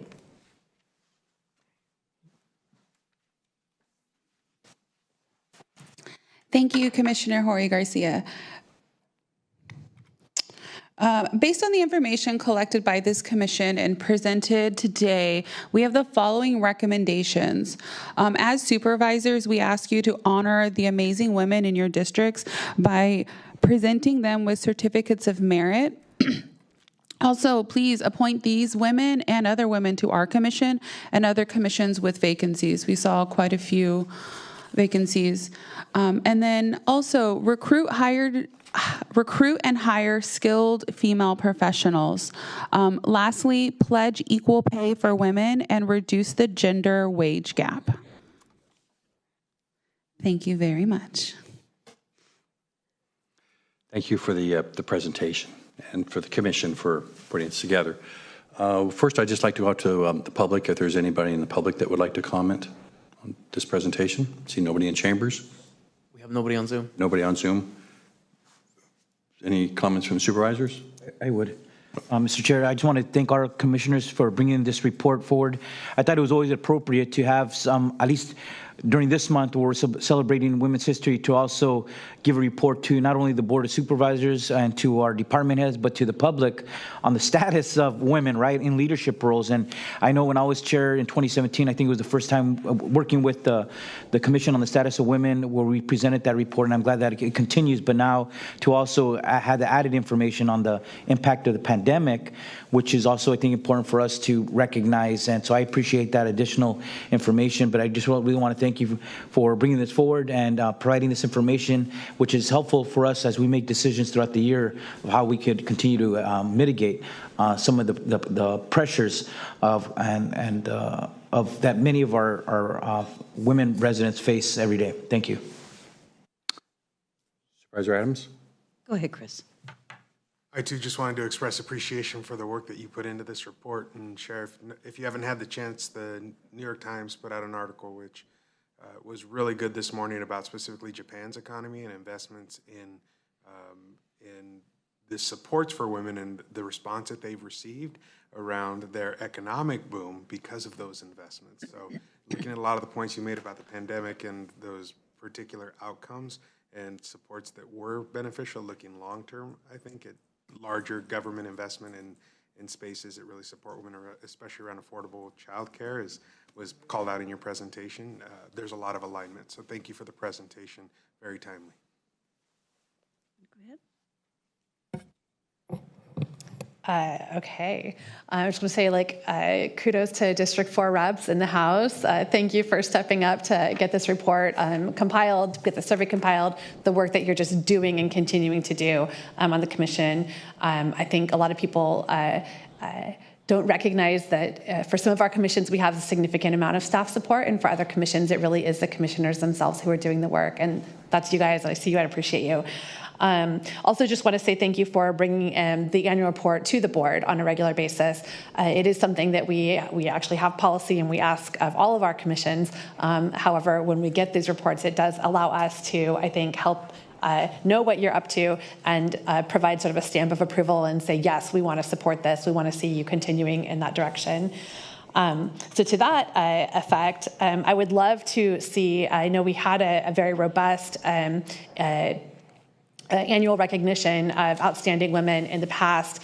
That process and what that looks like may be changed into the future. But I would love to see this board partner with the commission to formalize some way to recognize and nominate outstanding women.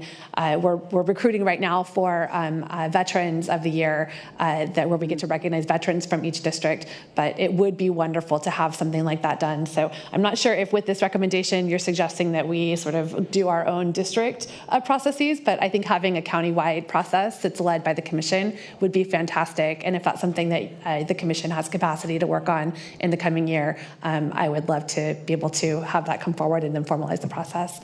In terms of vacancies, there are a number of vacancies on all of the county boards and commissions. We're always looking to recruit great qualified folks who want to get their hands, in the middle of it. And so I would just, my commitment is to continue to make sure that we have a diverse mix of candidates representing District 4. One of the things I would ask of the commission is, to the degree that you're able to identify where those vacancies are and help recruit, help get the word out into the communities that are not otherwise represented as county advisory bodies, that would be awesome. I would love to have your help with that. And then in terms of the final recommendation around taking action, recruiting and hiring skilled female professionals, and pledging equal pay for women to reduce the gender wage gap, I think that is one of those things that remains just a really challenging, significant challenge for our human resource professionals. And so often we see with professions that are led by and primarily consist of women, those are professions that have lower wages paid to them. And this is an issue that, we can, I think, make a commitment to at the county level, but really it's how do we continue to talk about it and elevate it so that overall we're making a shift. There was a point in the county a couple of years back where we looked at the highest paid employees in the county government and the lowest paid employees in the county government. And at that point in time, the top 10 highest paid employees in the county were male, and the lowest 10 employees in the lowest 10 paid employees in the county were all female. And it was in some ways based on the positions that they held in the county. But it was something that really, for me was one of those examples of this is real and this is challenging. And I'll also just comment on, as a mom, I took time off for maternity leave, and I was really lucky that the county supported my boss at that time to allow me to continue working in a job share in a part-time position with some flexibility that allowed me to be present at home with my son for a number of years without exiting the job market. And had I exited the job market, I don't know, maybe I would have come back into it, maybe not. But it kept me engaged and involved and able to support my family. So I think continuing to look for opportunities like that where our HR team can make sure that we're offering flexible employment options, whether it's a mom or a dad or a grandma who need to be present in the lives of their families. So I would just ask, not my ask to you, but my ask would be to our human resources team that we make some staff available to maybe meet with the commission and talk about some of the data specific to county employment opportunities and county pay differentials that we're aware of or could be or should be aware of. So over the next year, if we could have county HR commit to working with the commission around that type of inquiry, so that you can bring more information back and maybe some specific recommendations in partnership with county human resources. So thank you so much for the presentation and for all the work that you're doing. We know that if we don't have folks talking about the needs of families and women, it's easy for these things to fall to the wayside. So thank you for keeping it at the forefront of our discussions. Thank you so much, Supervisor Rudascu. And quite frankly, I just support everything that you say, particularly your last comment, because the truth is, I think sometimes women are our own worst enemies because we don't come forward. We may be doing wonderful things, but we're not the best at telling people about it. So the things that you've just described, Wendy, of how we can bring the problems, the issues, but also the successes to the fore is really an important thing. I want you to know that it was a great honor in 2007 when I received the award from the Commission on the Status of Women, and I have it prominently displayed in my office. It meant a great deal to me. I just am so thankful that there are so many wonderful women in our community, and I'm looking at 3 of them just right here. I don't know that it was clear enough in the presentation that you made when it said women in office. I forget what the term was, but I really like to highlight that. The simple fact that we have the top elected officials in our county I think there are 9, counting Wendy and me, I believe it's 11 of us are women, and that includes Deneen Gus from the Superintendent of Schools, as well as the district attorney and the assessor and the tax collector and the auditor controller. I mean, it's amazing. It really is. They say that in organizations, whether it's a board of directors of a nonprofit organization or a hedge fund or any kind of corporation, when I believe the term is at least 40% of those members on the board of directors are women, the results are absolutely elevated. And I've never thought of this before today in your presentation, but as I look at that strength in our county, the number of women, I wish that we had an entity where we came together, because I believe that if we put all of that women power together, we would be able to accomplish even greater things for our county as a whole. So I thank you so much for the presentation. It was very interesting and informative. And again, thank you for the work that you do. Again, thank you for everything here too. And I want to follow up and support Supervisor Askew's suggestion that if you know of people that can be appointed to some of the commissions, committees, please reach out to whoever the relevant supervisor is. It would be really helpful. And to that, I also want to follow up on a little bit and expand on Supervisor Adams' mention of women in prominent positions throughout the county. We also have a CAO and an acting I forgot counsel. her. And as well as I believe 3 of our supervisorial staffs are completely women, and we have overwhelming number of women and those staff policy-making positions. I did have just one, and I think you folks already addressed it a little bit when you presented the survey, saying you wanted to be able to expand on that a little bit, because I noticed that districts 2 and 4 were a little skimpy onto that. And I know you're from District 4, so you must have been quite aware of that, but I wanted to speak, and particularly with District 2, which is over half of the unincorporated population, is a lot different socioeconomic demographics than District 5 is. And I feel that it's important to include, next time, try to make sure you get those needs and comments drafted in there, because they're particularly relevant with health care, child care, and transportation issues. But I'm sure you all will know that, and we'll be doing your best.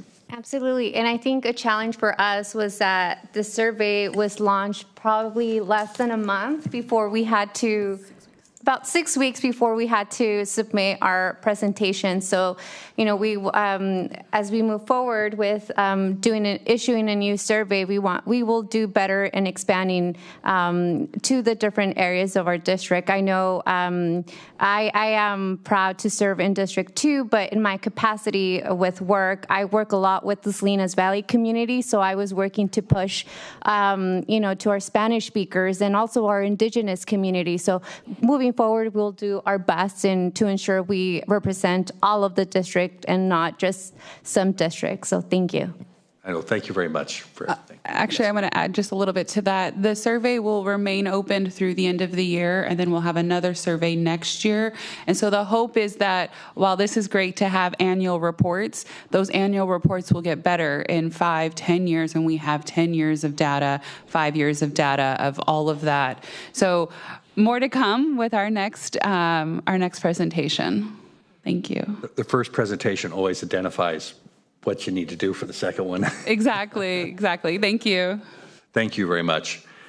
And with that, we will recess the Board of Supervisors here for lunch, and at 1:30 we'll be taking up item 14, which was scheduled for this morning, which is a Monterey 1 presentation. Thank you very much.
Mic check, 1, 2, 3.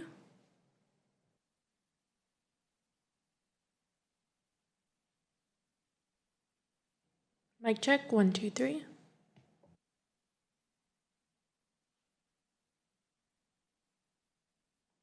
Mic check, 1, 2, 3.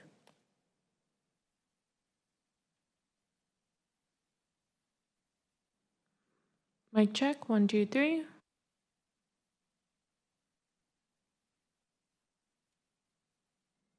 Mic check, 1, 2, 3.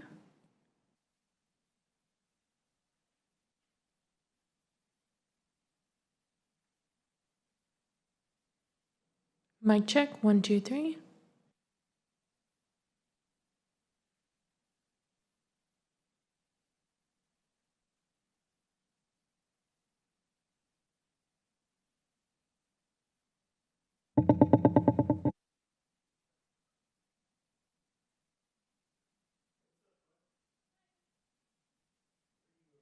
Mic check, 1, 2, 3.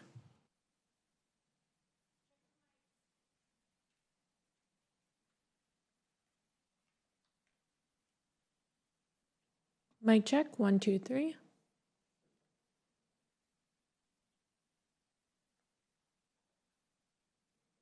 Mic check, 1, 2, 3.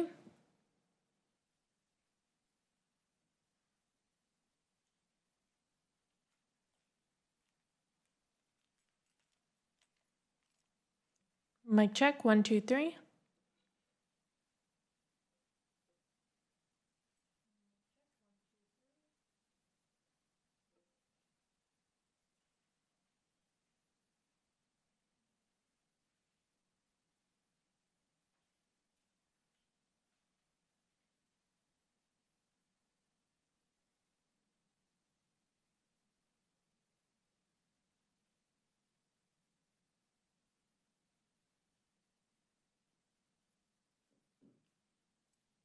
Mic check, 1, 2. Mic check, 1, 2, 3.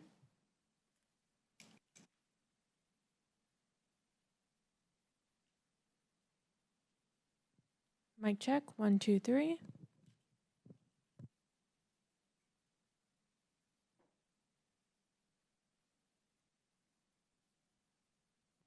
Mic check, 1, 2, 3.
I'd like to reconvene the Board of Supervisors here at 1:30. Have a roll call, please. Good afternoon, everybody. Let the record reflect that all supervisors are here, except Ms. Supervisor Wendy Root Askew, who will be joining us shortly. Thank you. And the announcement for Spanish interpretation services, Diego Salas.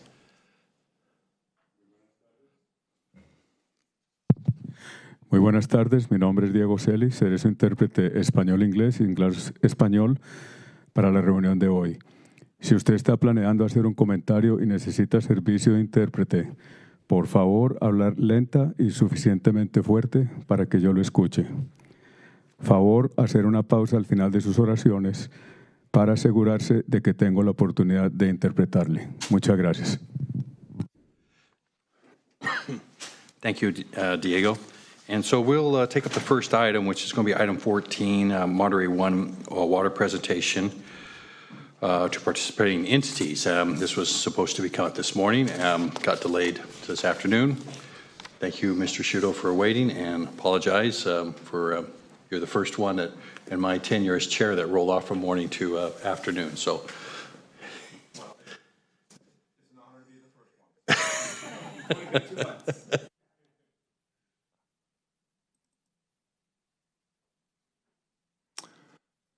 So can you all see the presentation on the screen?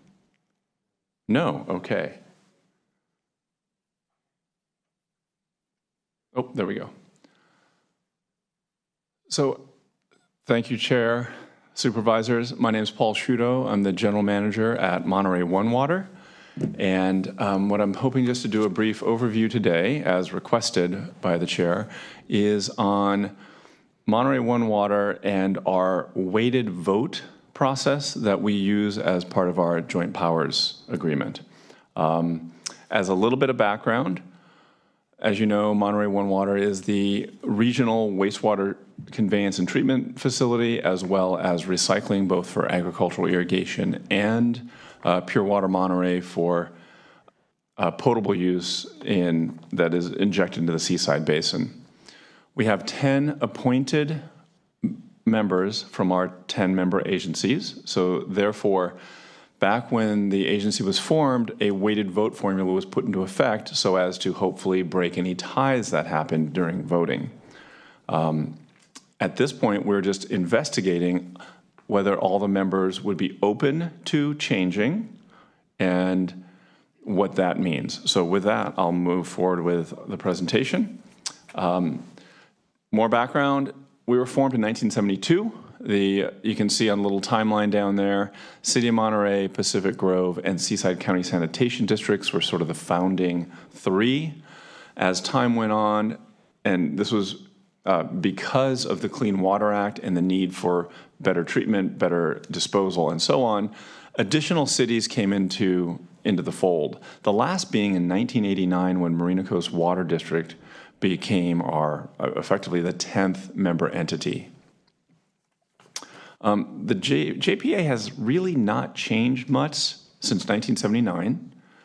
The two things that I recall is, one, we did change our name from Monterey Regional Water Pollution Control Agency to Monterey One Water back in 2017. That required all member entities to vote on that change. And then there was incurring some debt back in 2018 that we needed all the members to vote on. So, let's see, can we see this okay? Okay. Per our JPA, any member can call for a weighted vote prior to a vote. So if there is a particularly contentious issue or thinking there may not be, it may come to a standstill with a 5-5 vote, any member can call for a weighted vote. We then go to a different calculation based on that table you see before you. Each of our member entities' populations relate to a specific weighted vote. So for instance, I'm just going to give a couple examples here. City of Seaside's about 33,000 people, so they get 3 weighted votes. City of Salinas is 163,000 people as of the last census. They get 6 weighted votes. In a future slide here, you'll see which entity gets which votes and some other data that we use to make those determinations. In addition to the census, which is what we typically use to define the population, members can go to the California Finance Department and request a census tract analysis of their particular area. This is important because Marina Coast is more than the city of Marina.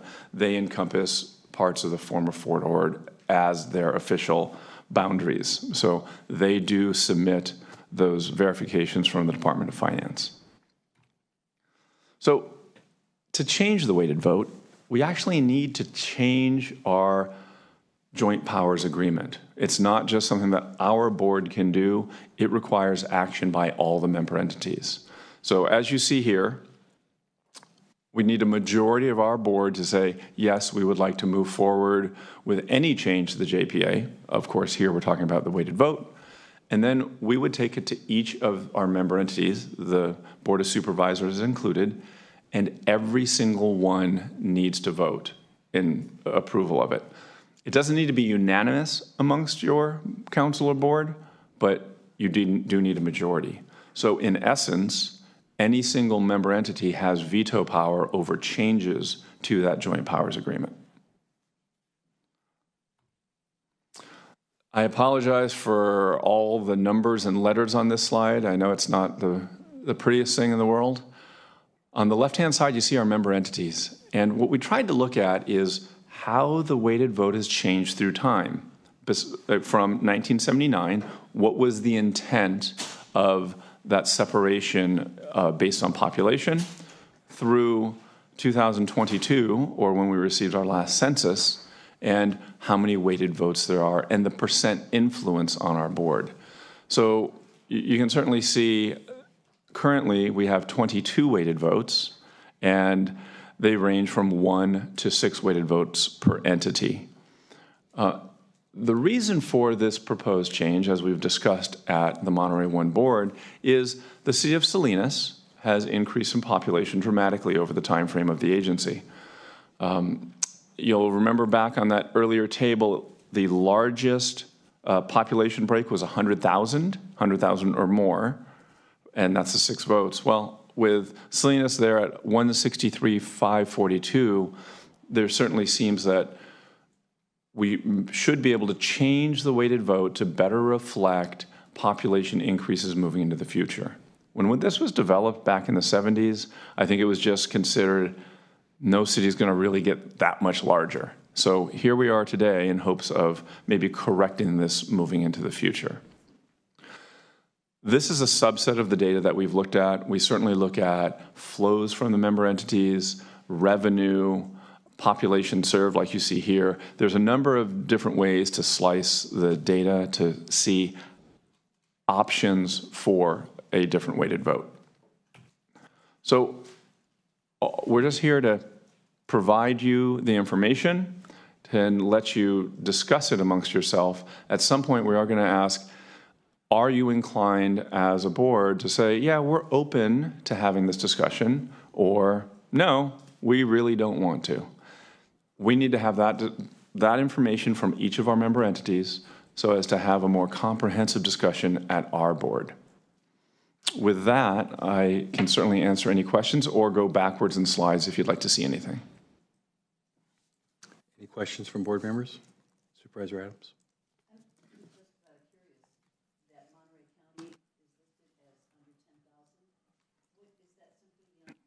Or how does that factor in? That's a great question. So yes, when we looked at the population served in the county that is not part of one of these other service areas, that's why it's as we say, it's under 10,000.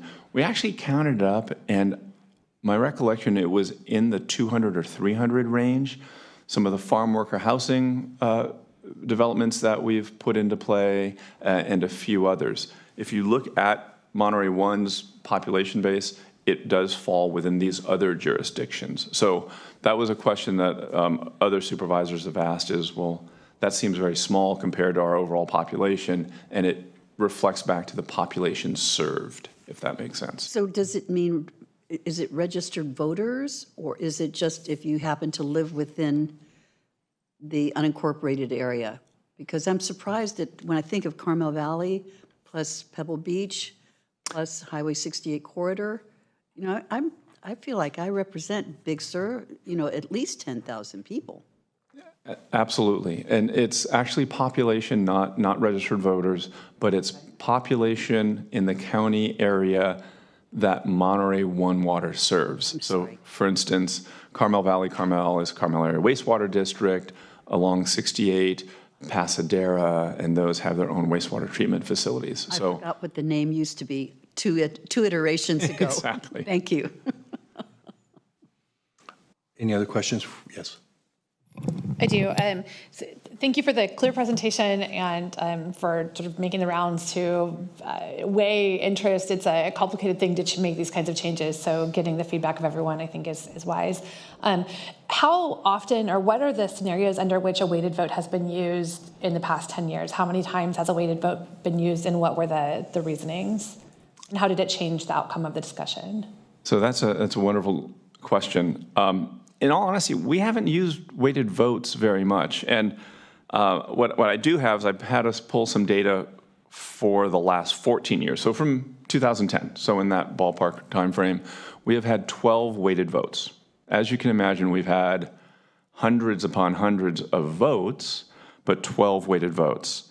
Of those 12, 9 of them were from October of 19 through November of 22. Those were specific to either Pure Water Monterey expansion and or rate increases. We went through some relatively large rate increases recently. So hopefully that answers the first part of your question in terms of sheer number. It's not that frequently. I think the board, generally speaking, has a good rapport to discuss and debate and yet come out with good decisions. Sometimes it does get a little touchy like these ones. In terms of how it has changed the outcome, it truly depends on individual board members' beliefs. I know oftentimes we talk about, oh, well, Valley's going to vote different than Peninsula. We haven't seen that on a pure geographic line perspective. It is truly based on the specific item what a board member's belief is. So it's hard to characterize any further than that. Great, thank you. And I think I asked the question because I sit on a couple other boards that have weighted vote options available, and the times that I've seen the weighted votes used, it is in a highly divisive, highly politicized situation, and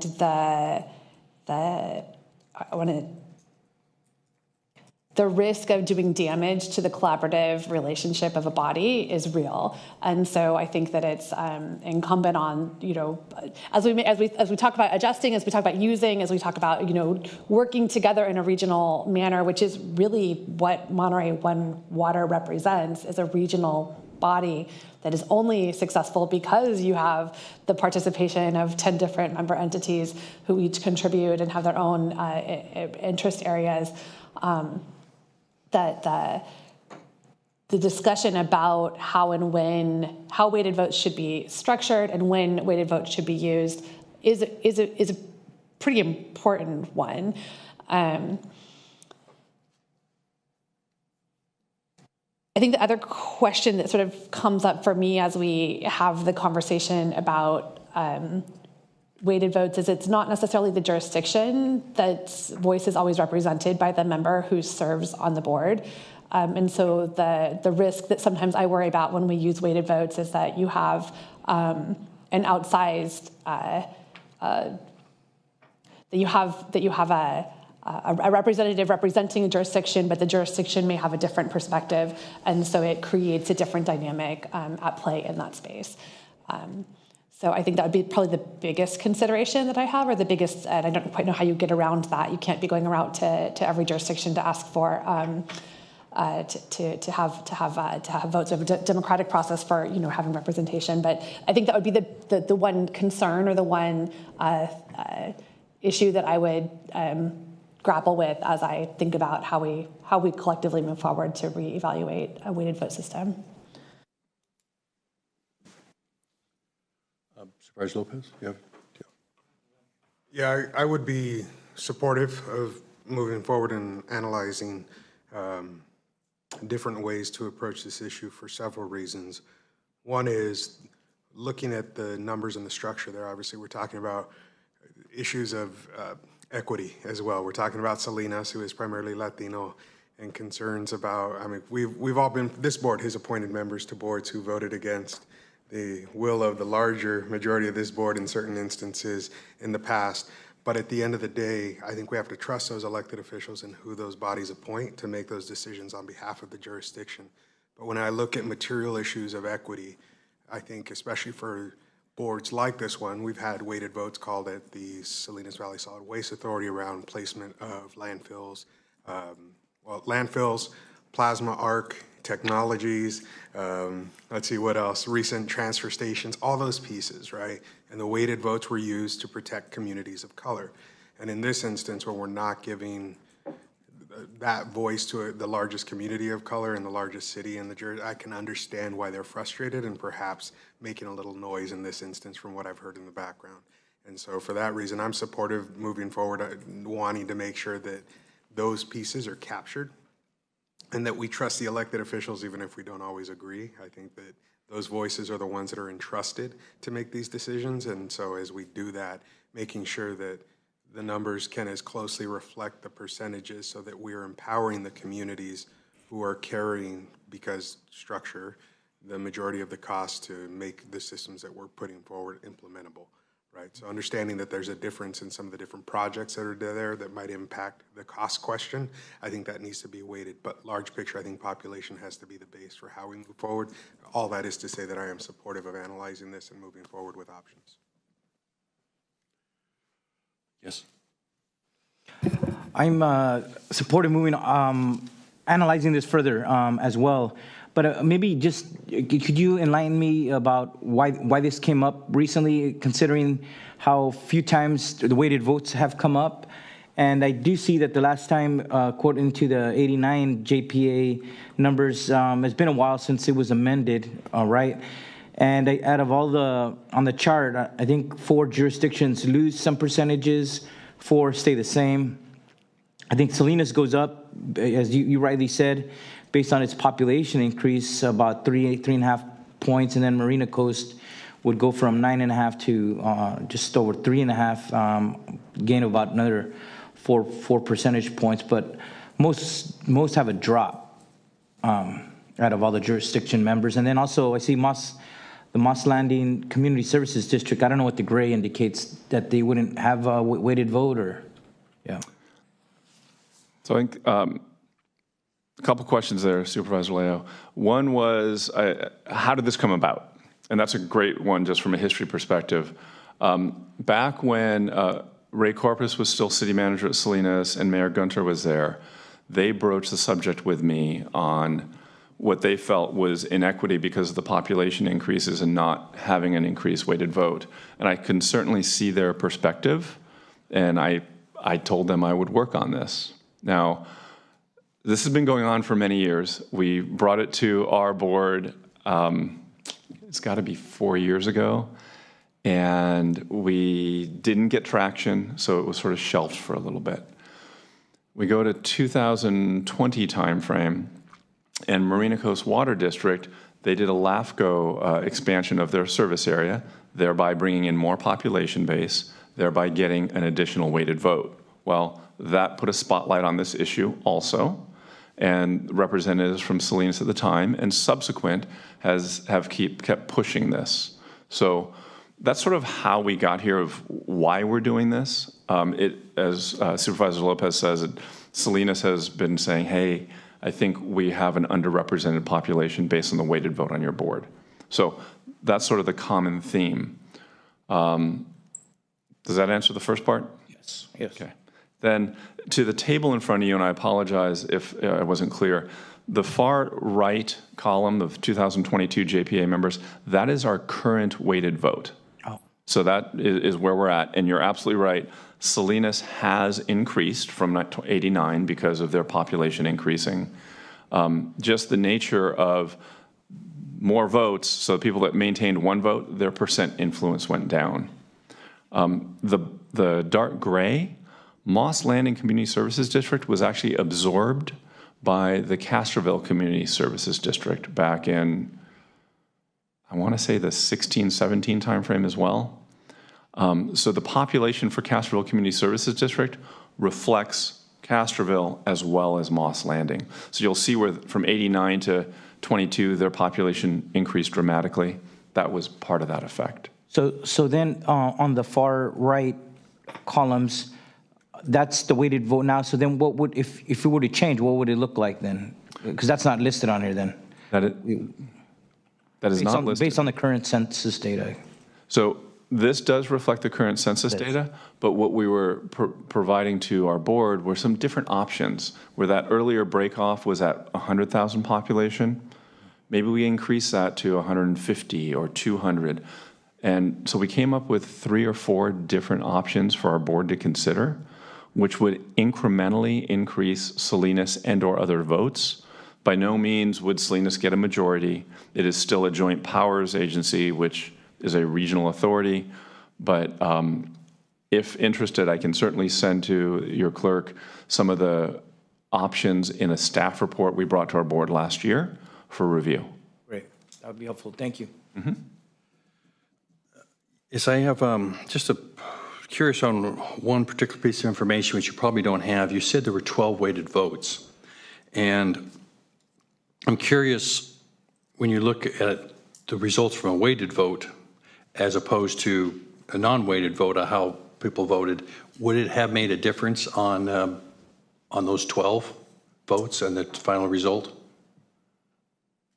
And how many? If you can answer that, but if you can't, then that's fine. So I do know there have been instances where the weighted vote has changed the outcome versus just a 1 vote per member. That absolutely has happened. In terms of the number of times, I'd have to look at this data and just sort of crunch it a little bit, and I can get that. That's easy enough. But there are a few times that I remember specific to the supplemental EIR for the Pure Water Monterey expansion project, that weighting did change things. So as I look at the population on here, the one, and I agree, I think there's an equity issue here on different levels of population and everything, but it's never going to be exactly going to be able to relate across a 1-to-1, and partially that is because the total population of the district's 287, and Salinas is 163, and you just can't have a JPA where one body controls over 50%. It isn't going to work. So there's going to have to be some upper limit there of an amount of votes. And I know we've had discussions with this at the board and throwing out different ideas. The real challenge is it takes a majority vote. But I personally am, in favor of seeing this altered, because I think it points to a real problem, and this is a problem we're sort of dealing with in the Hitchcock Road Animal Services JPA, and I keep bringing up is, we got to look down the line. And frankly, if leaders in this county, in the city, back in the 1970s, couldn't envision Salinas, needing more than 100,000 was very short-sighted, and we're bearing the problems of that right now. But it's not going to get any better. So I know you just want to kind of get a feeling from the board on where things stand on this. Supervisor Adams. I was wondering if you can tell me, does Seaside take the same approach that Marina does as far as counting in the land that they have within the former Fort Ord? Yes, they do. It just surprises me that it's gone down rather than up. So what's actually pretty interesting about that is, and this is confusing to me even, Seaside has their area, including the former Fort Ord, which they're slowly building on. Marina is expanding greater. Marina Coast Service District overlaps with Seaside slightly. So instead of double counting those, we truly looked at the service area for Monterey One services being in the Marina Coast area versus Seaside. So that's one of the reasons it went down a little bit, is that change in 2020 for Marina Coast. Thank you for that.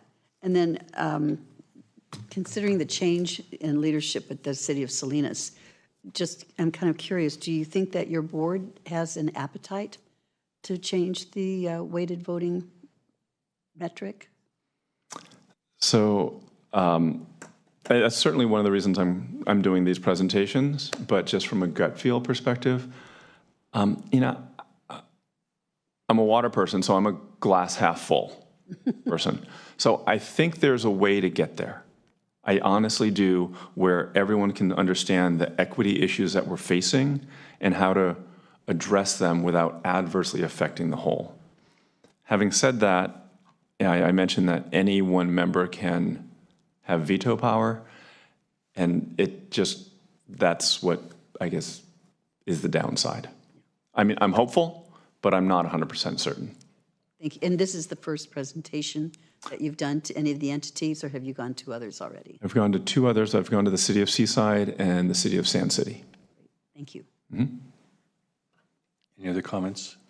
Let me take this out to the public. Is there anybody in the chambers that would like to comment on this item? Anybody online? No, we don't have anybody on Zoom. Okay. We'll close public comment. There's really no action here, so any final closing comments from the board? Otherwise, don't see any. Okay, well, thank you, Mr. Schuettel. Thank you very much for your time. I appreciate it. We'll move on to item 15, which is to consider and approve a web authoring policy for the County of Monterey websites.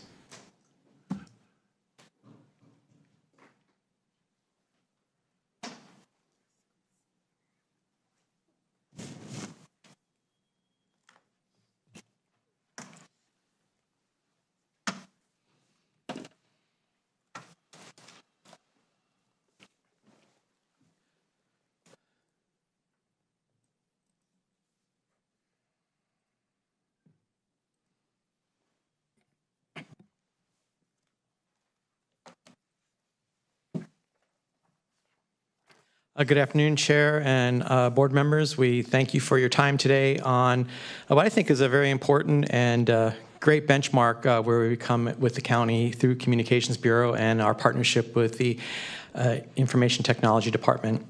With me this afternoon is Mai Shalor with ITD, as well as Myra Ortiz. We work together almost every day on a lot of different projects that concern not only the website, but social media and other things that concern county technology infrastructure. So just to give a little background, back in April of 2022, the Board of Supervisors directed County Communications Director to develop policies to ensure consistency on all county communications. And so between 2022 and 2023, the following policies were approved by this board, which included a new social media policy for the first time, a public relations policy that was rewritten from a previous policy, and of course a branding policy that you're all intimately familiar with. And so the remaining policy to be developed was what we are referring to as the web authoring policy.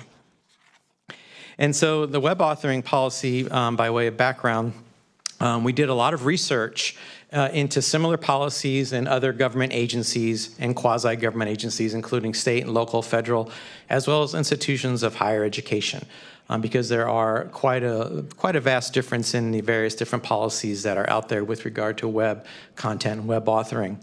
We performed the research for approximately 6 months, reviewing a lot of different policies, and drafted the first policy. Myself drafted the first policy at the end of the fourth quarter of 2023. The policy was revised several times in partnership with ITD, and the policy was later reviewed and revised by County Council, ITD, as well as the County Administrative Office. So it's been through a great deal of scrutiny, which is good. So today we are coming before the board to recommend an approval of this policy that we partnered with ITD to help staff and provide further direction to staff if necessary. The goal is for us to implement this policy by April 1st, 2024, or sooner if possible. And the reason for that, quite frankly, is, as you all know, we are embarking on the beginnings of rebuilding the great big cruise ship I call the county website. So it's a big ship, and it takes a lot of bit of time to do, and so this is going to really help us in that effort. So just some highlights of the policy. Obviously, the policy has a clearly defined purpose. It outlines the scope of the policy within the documents you have received. It creates accessibility standards, and Mais and Myra have been working tirelessly for months on county website accessibility and getting the website to perform so that all people have access to the information. It provides some design and layout parameters. Document management, which is critically important, especially as documents age out and maybe are no longer relevant. And the question becomes, do we need to keep them on the website, and can we archive them? Some guidelines for image, video, and audio utilization, in particular with regard to copyright, which of course is a critical, important thing for us to adhere to.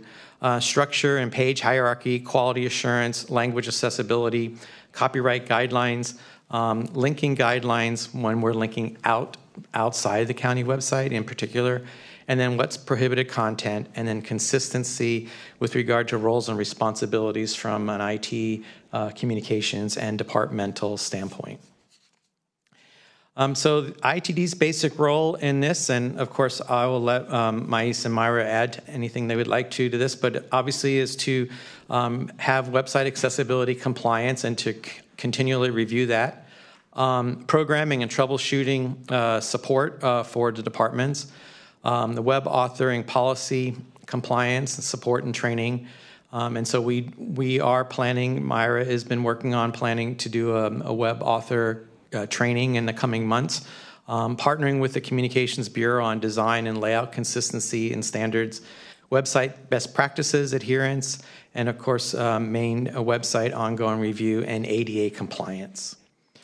The Communications Bureau role is the design and layout standards, design and graphic recommendations to the departments, so consulting with them. Brand compliance per the policy that the board approved some months back. Web authoring policy compliance as directed by our CAO. Partnering with ITD on all website related issues that impact the public, messaging standardization, best practices, and main website ongoing review. So continuous improvement processes, essentially. Then the department's basic role is to be the content developers for their sections. They are the subject matter experts, we are not. And so we're just there to support them. Accessibility and quality assurance for all their content, regular updating and review of content, proper image, video, audio file use and compliance with copyright laws, and to closely manage any third-party contractors involved with department websites and policy compliance. And so those are the basic highlights of the policy, and at this point in time, we're happy to answer any questions that you might have. Questions from the board, then I'll go to the public, come back for any more comments. Let's see any questions right on hand, so we'll go out to the public. Anybody in chambers would like to speak about this? Nobody on Zoom. Online? Okay, we're back here to the board then. Comments? Yeah, well, I'll make a comment. I think this is really important. I think one of the things that we don't necessarily do as well as we can is communicate to the public, and this is a big part of that. It's clear that some parts of our website are up to date, looks good, and other parts are a little bit outdated. Well, that's maybe understating it a little bit by saying a little bit. And I think there needs to be some consistency in there. I think this is just how we communicate to the public is going to be how the public really feels in terms of if the county is working with them and where they can go for information. So I'm really supportive of this. I think it's a great idea, and I think we need to move forward onto it. And I should say this is an action item with whether we want to go ahead and authorize this as a board policy. So I'll look around at my colleagues again and see if there's any comments on that. Yes, Supervisor Askew. Thank you. Just one question. I appreciate the work. I agree with Supervisor Church that this is going to help us elevate our communication and make sure we have accurate information and active links. I think this is absolutely a step in the right direction. I did have a question in terms of the subject matter experts who will be assigned custodial rights to departments, web publishing teams, who are also responsible for knowing and being trained and keeping everything up to date. Is that something that we will should include at some point conversation with Human Resources about making sure that those class specs include this as a job function? It is fairly specialized, although I'm assuming we're going to have a really clear process to follow.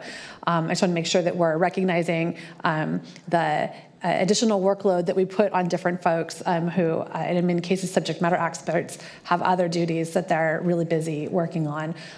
So ultimately, I think all of these fall sort of underneath the department to make sure it's happening. But I do want to make sure that we're addressing sort of the additional workload that comes with maintaining a departmental website or webpage.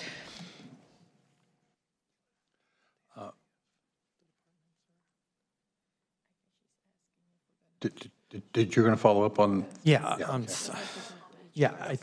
I wasn't sure. It looked like Nick. Well, yeah, conferring with my colleagues here.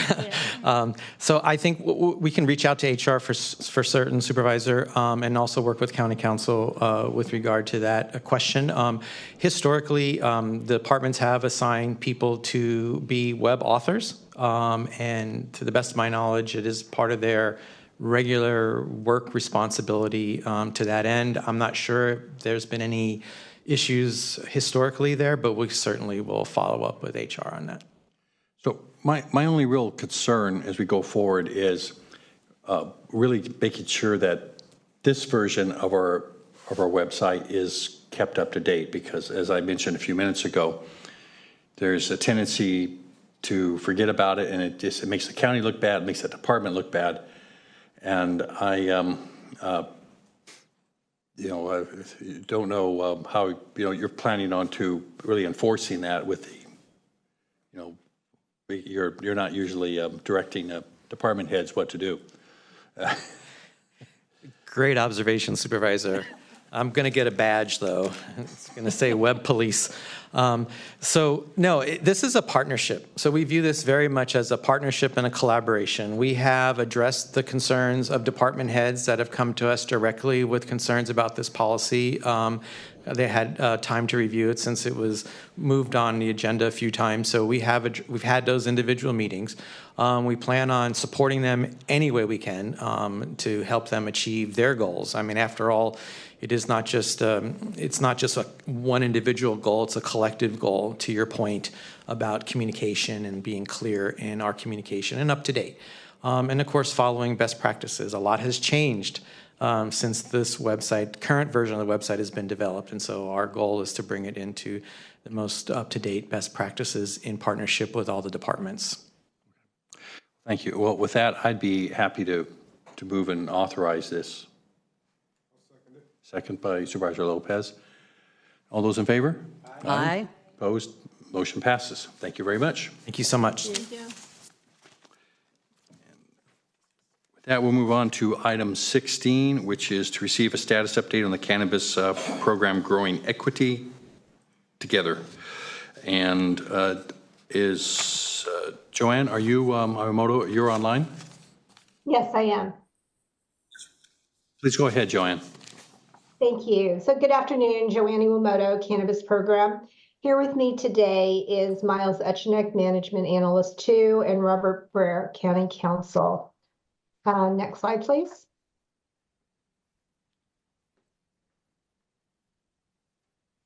Thank you.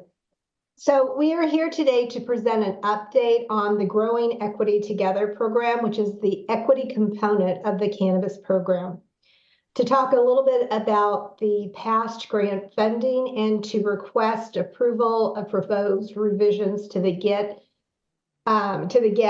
administrative manual. We also want to get direction from this board on really the continuance of the GET program, or if the board were to make that decision to dissolve the program altogether. So the program presented this item to the Cannabis Committee in November of 2023. The committee approved the recommendations and directed staff to present to the full board. So to provide you just some history about the Growing Equity Together, or what is referred to as the GET program.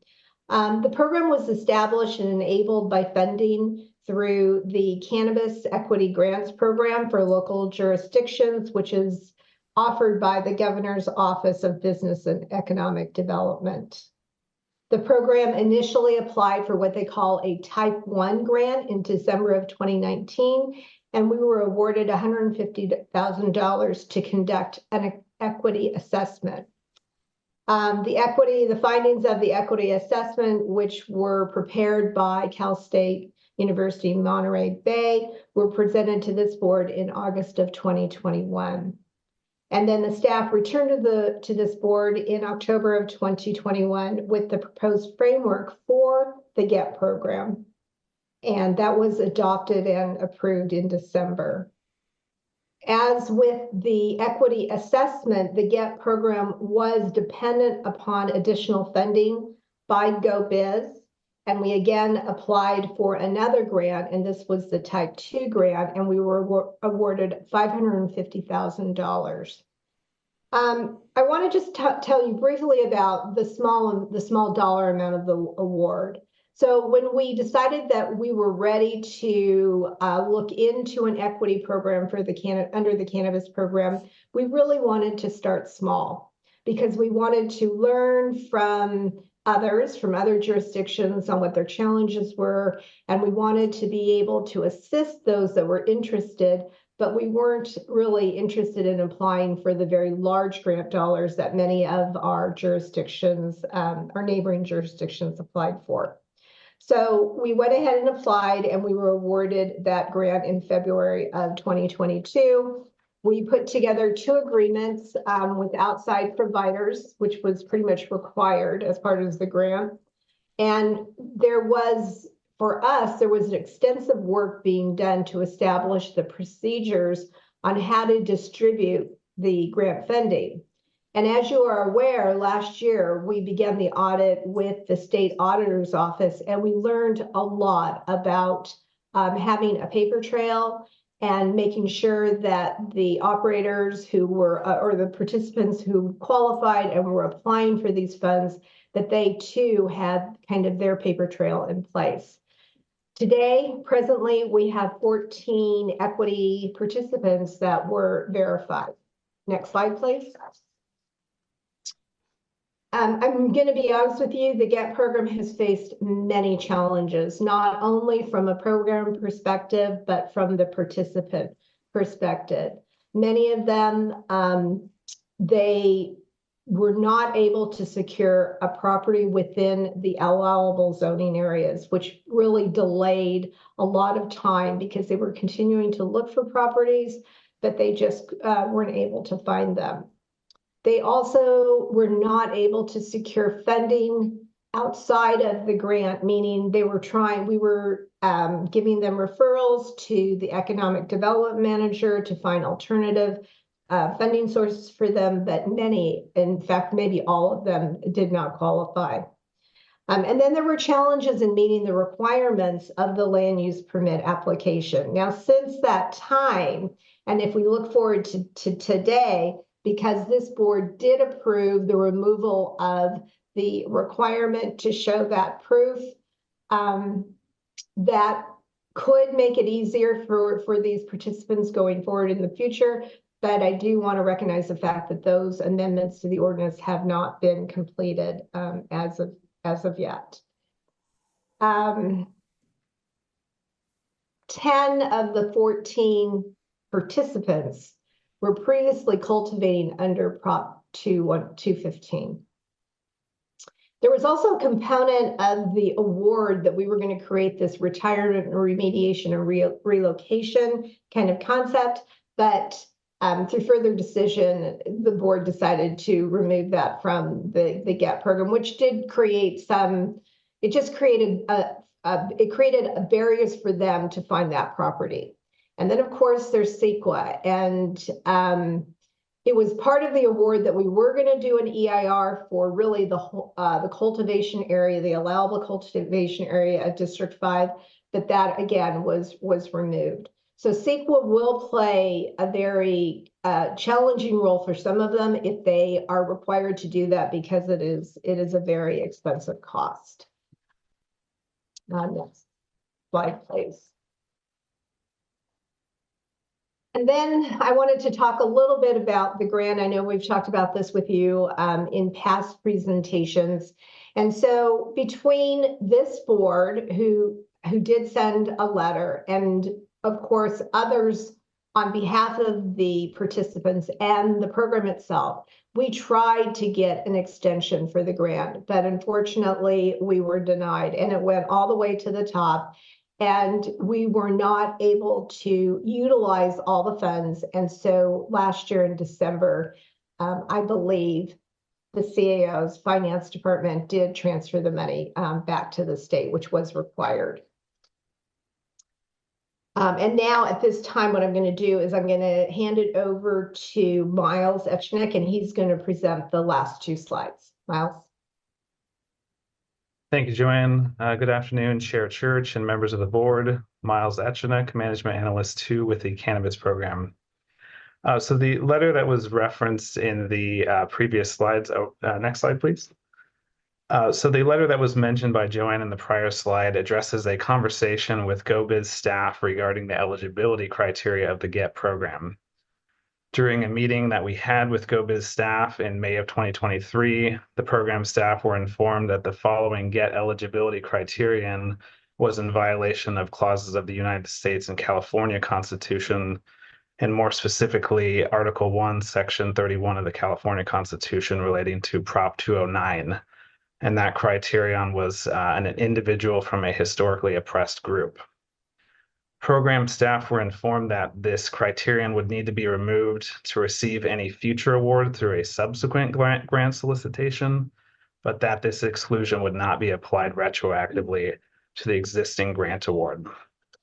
The county is already ineligible to apply for the fiscal year 23-24 Cannabis Equity Grants Program for local jurisdictions because 18 months or more have elapsed since the existing and prior grant agreement was executed. And that existing agreement required that 80% of the grant award was expended to be eligible for subsequent fiscal years. And at the time we concluded that grant term, only 33% had been expended.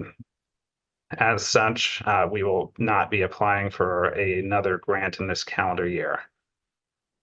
Staff have prepared the proposed revisions to the administrative manual that would resolve that violation noted by GoBiz and restore eligibility for future grant solicitations.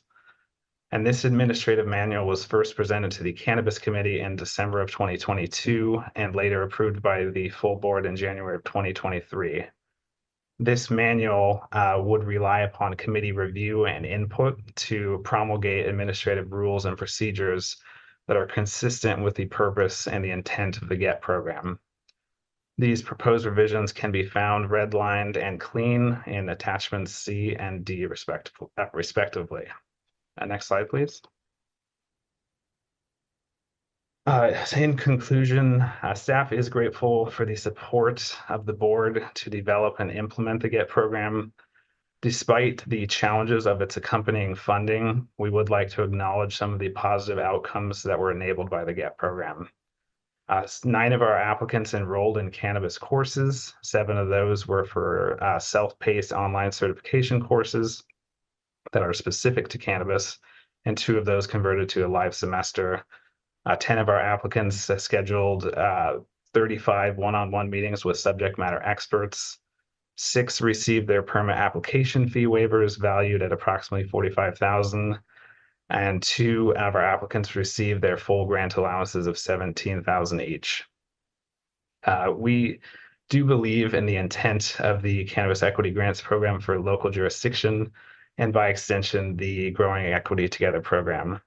Although the outcomes of the GET program were limited, we believe that those would serve as a catalyst for future success stories, both within the small cohorts of the operators who received assistance and through the experience gained by staff to administer a local equity program. To continue providing opportunities to those who were disproportionately impacted by the war on drugs, staff recommends the following actions to sustain the GET program that would not require additional funding at the state or local levels. And that is to continue to approve, or first to approve the proposed revisions to the manual that were requested by GoBiz, and continue to accept and qualify GET program applications. It should be noted that applicants who are enrolled in the equity program of a local jurisdiction, such as the GET program, are eligible to obtain resources at the state level, and that can include licensing fee waivers from the Department of Cannabis Control. Next, to continue to coordinate meetings to assist applicants in identifying properties that are eligible for their proposed commercial cannabis activities and discuss the application requirements. Next, to remain apprised of grant funding opportunities that would align with the intent of the GET program.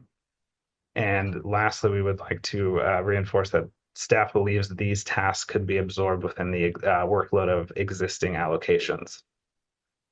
Should the board direct us to dissolve the GET program, the public-facing elements of the GET program would be removed from the program webpage, and the DCC would be informed that the 14 applicants are no longer participants in the County of Monterey's local equity program. And that will conclude our presentation, and we'd be happy to answer any questions you may have. Yeah, I have a question here. There's you have to meet 2 of 3 requirements to be eligible for this program. Could you go over those 3?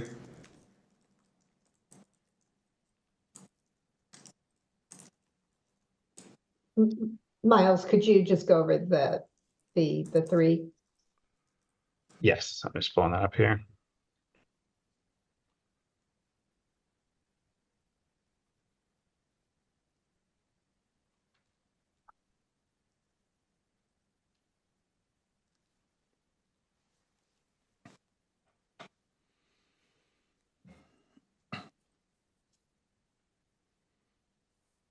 So Chair Church, that would be firstly, the 3 criteria are to be convicted of a non-violent cannabis-related offense. The second would be that the household income is below the 100% lower living standard income level. And lastly, to be a primary resident of Monterey County for at least 5 years for the period of time from 1971 through 2016. Thank you. And so of the 14 applicants that we have, how many of them were met the number 2, household below 100,000 and being a resident? Those are the, I should say, those are 2 of the 3, or were not number 1, a nonviolent qualifier. I'm just pulling that up now, Chair Church.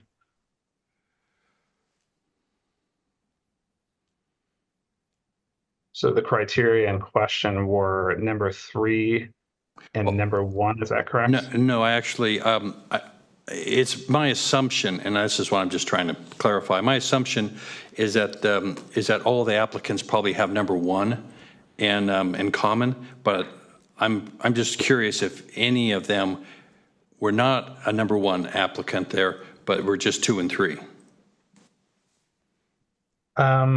I would say the majority qualified under criteria, the previous criteria 2, which was the historically oppressed group, and criteria 1 related to the conviction of a nonviolent cannabis-related offense is roughly half of the qualification as of now. And Okay. I guess I understand that you're, and I'm not meaning to put you on the spot here, that you're not really sure if if there were any that were not of the nonviolent qualifications, criteria. Well, that would be the other half would not then meet. Okay, well, if there are half there, then I understand. Then you have answered my question. Thank you for that. Are there any other questions from the board on this? Anybody from the public? Nobody in the chambers? Nobody online? Move staff recommendation. Okay. Moved by Supervisor Lopez, second by, you have a comment? I'll second. Is there a second by Supervisor Alejo? Supervisor Askew, you have a comment? Yeah, just, I guess, a question. So it looks like the recommendation, as it's written, says approve continuance of the Growing Equity Together program to provide technical assistance and support without grant funding, or to direct the program to dissolve the Growing Equity Together program. So is your recommendation to continue with the technical assistance? Right, to continue with the technical assistance and continue to look for additional funding to continue. Okay. Perfect. Just want to make sure we were clear on what we were advancing. I can support that. Thank you. And Mr. Chair, I just wanted to just say that I think the state, when they really tried to incentivize the creation of these equity programs, it was well intended, but it had its limits, right? And for a while, we know that when the industry was booming, there were those who were able to acquire a lot of capital fundraising, and it was really these folks that this program was intended to benefit that had a hard time acquiring facilities or acquiring the capital, the funding to get a small business off the ground. So then the industry kind of tanked and it made it almost impossible for some of these folks. But just in terms of the staff, on the numbers, did we track out of those 14 applicants? Because when they talk about the war on drugs, historically in California, those impacted relating to marijuana, cannabis were Black and brown communities. Did we track out of those 14 applicants, were they racially diverse, or does that go into the factors, or does the equity program track those? As we know that when the industry was booming, a lot of the ownership at the top wasn't as diverse, and there was a lot of discussions whether minority communities of color were having access to benefit from a new industry in the state. Supervisor Alejo, Joanny Wilmoto, we do track the data that you're asking about. I would say that of the 14 participants, it is not as diverse as maybe one would have thought. Right. That's what I thought as well. Just wanted to confirm. Anyways, thank you, Joanne. I know this was, you had a lot of things on your plate in trying to craft this new program. We have it on the books in a limited form. And then the money just made, some of the requirements from the state made it difficult to keep some of that money and put it to use, but certainly support staff recommendation. Other comments? I think we're ready for a vote. All those in favor of the motion? Aye. Aye. Opposed? Motion passes. And with that, we'll move on. There's no item 17. That's been removed. Move on to some other board matters. Our County Administrative Officer report. Yes, thank you. And this week, we want to acknowledge our child support services for their accomplishments. They have met or exceeded all 5 federal performance measures, and these include the paternity establishment, percent of cases with child support ordered established, collections and current support, case collections on arrears, and cost effectiveness.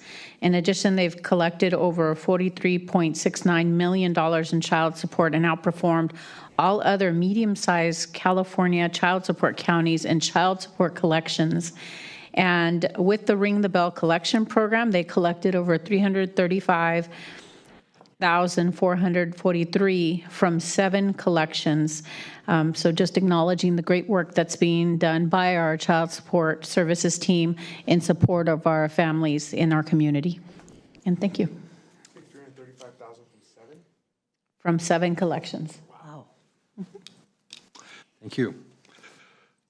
New referrals. I do. I have a new referral for you, and this is originated from District 3, and it is related to the referral from our partners over in the wine industry, the Ventures Association. And this is a wine improvement district request. Just to provide a little more detail, this would examine the sales and transactions and use tax records for purpose of forming a wine improvement district in Monterey County. So we're only receiving it, and then there'll be a report at a future date.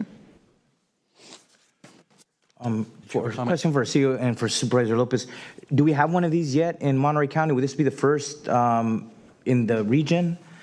So we don't have one yet. Paso's ahead of us. It looks like they'll be the first in the region in terms of their time frame. The other large one that's well established is Temecula. So much of what we're doing is based off of what they've been able to do to this point. Great. Looking forward to learning more about it. Yeah. Thank you. Supervisor Adams. Yeah, so I'm supportive of this, but I do have a question, and that is that, as I understand in talking to Ms. Demler as well, that what they're looking for at this point to just get started, it seems like that would be more appropriately handled by the tax collector rather than Richard Vaughn. And I just wonder if we should, really make sure that we're directing it to the right place rather than have somebody try to start all over again learning something when I'm sure that they have the information just right off the bat. So, yeah, go ahead. There'll actually be collaboration between Richard Vaughn and our tax collector as they review this process. And to ensure that the full board is present, we're actually going to delay bringing it to the board for review until after the 16th of April. So it'll probably be the 23rd of April. Thank you so much for that. They'll give them a little bit more time. Good. Thank you. Now we'll move on to item 20, referral response. This is for a preliminary response to a board referral seeking clarity and accountability on the current ceremonial resolution guidelines.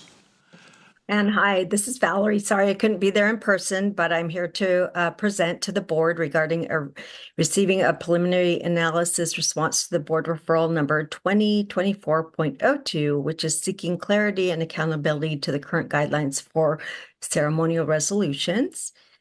It is recommended the Board of Supervisors either receive a preliminary analysis response to Board 2024.02 and direct staff to proceed with the completion of the referral as it is presented, or proceed with completion of referral based on modifications by the board, or rescind the referral, or proceed for further direction as appropriate. This referral identifies new processes and definitions for the Board of Supervisors ceremonial resolutions, the chair's ceremonial resolution, and the supervisor's proclamation. It also proposes a streamlined approach to how ceremonial documents will be presented to honorees. Specifically, the Board of Supervisors ceremonial resolutions may be presented in person during a Board of Supervisors meeting or at an event outside the Board of Supervisors meetings. If the document is presented in person, it will be framed. If it is presented in another setting, the document will be provided in a presentation folder.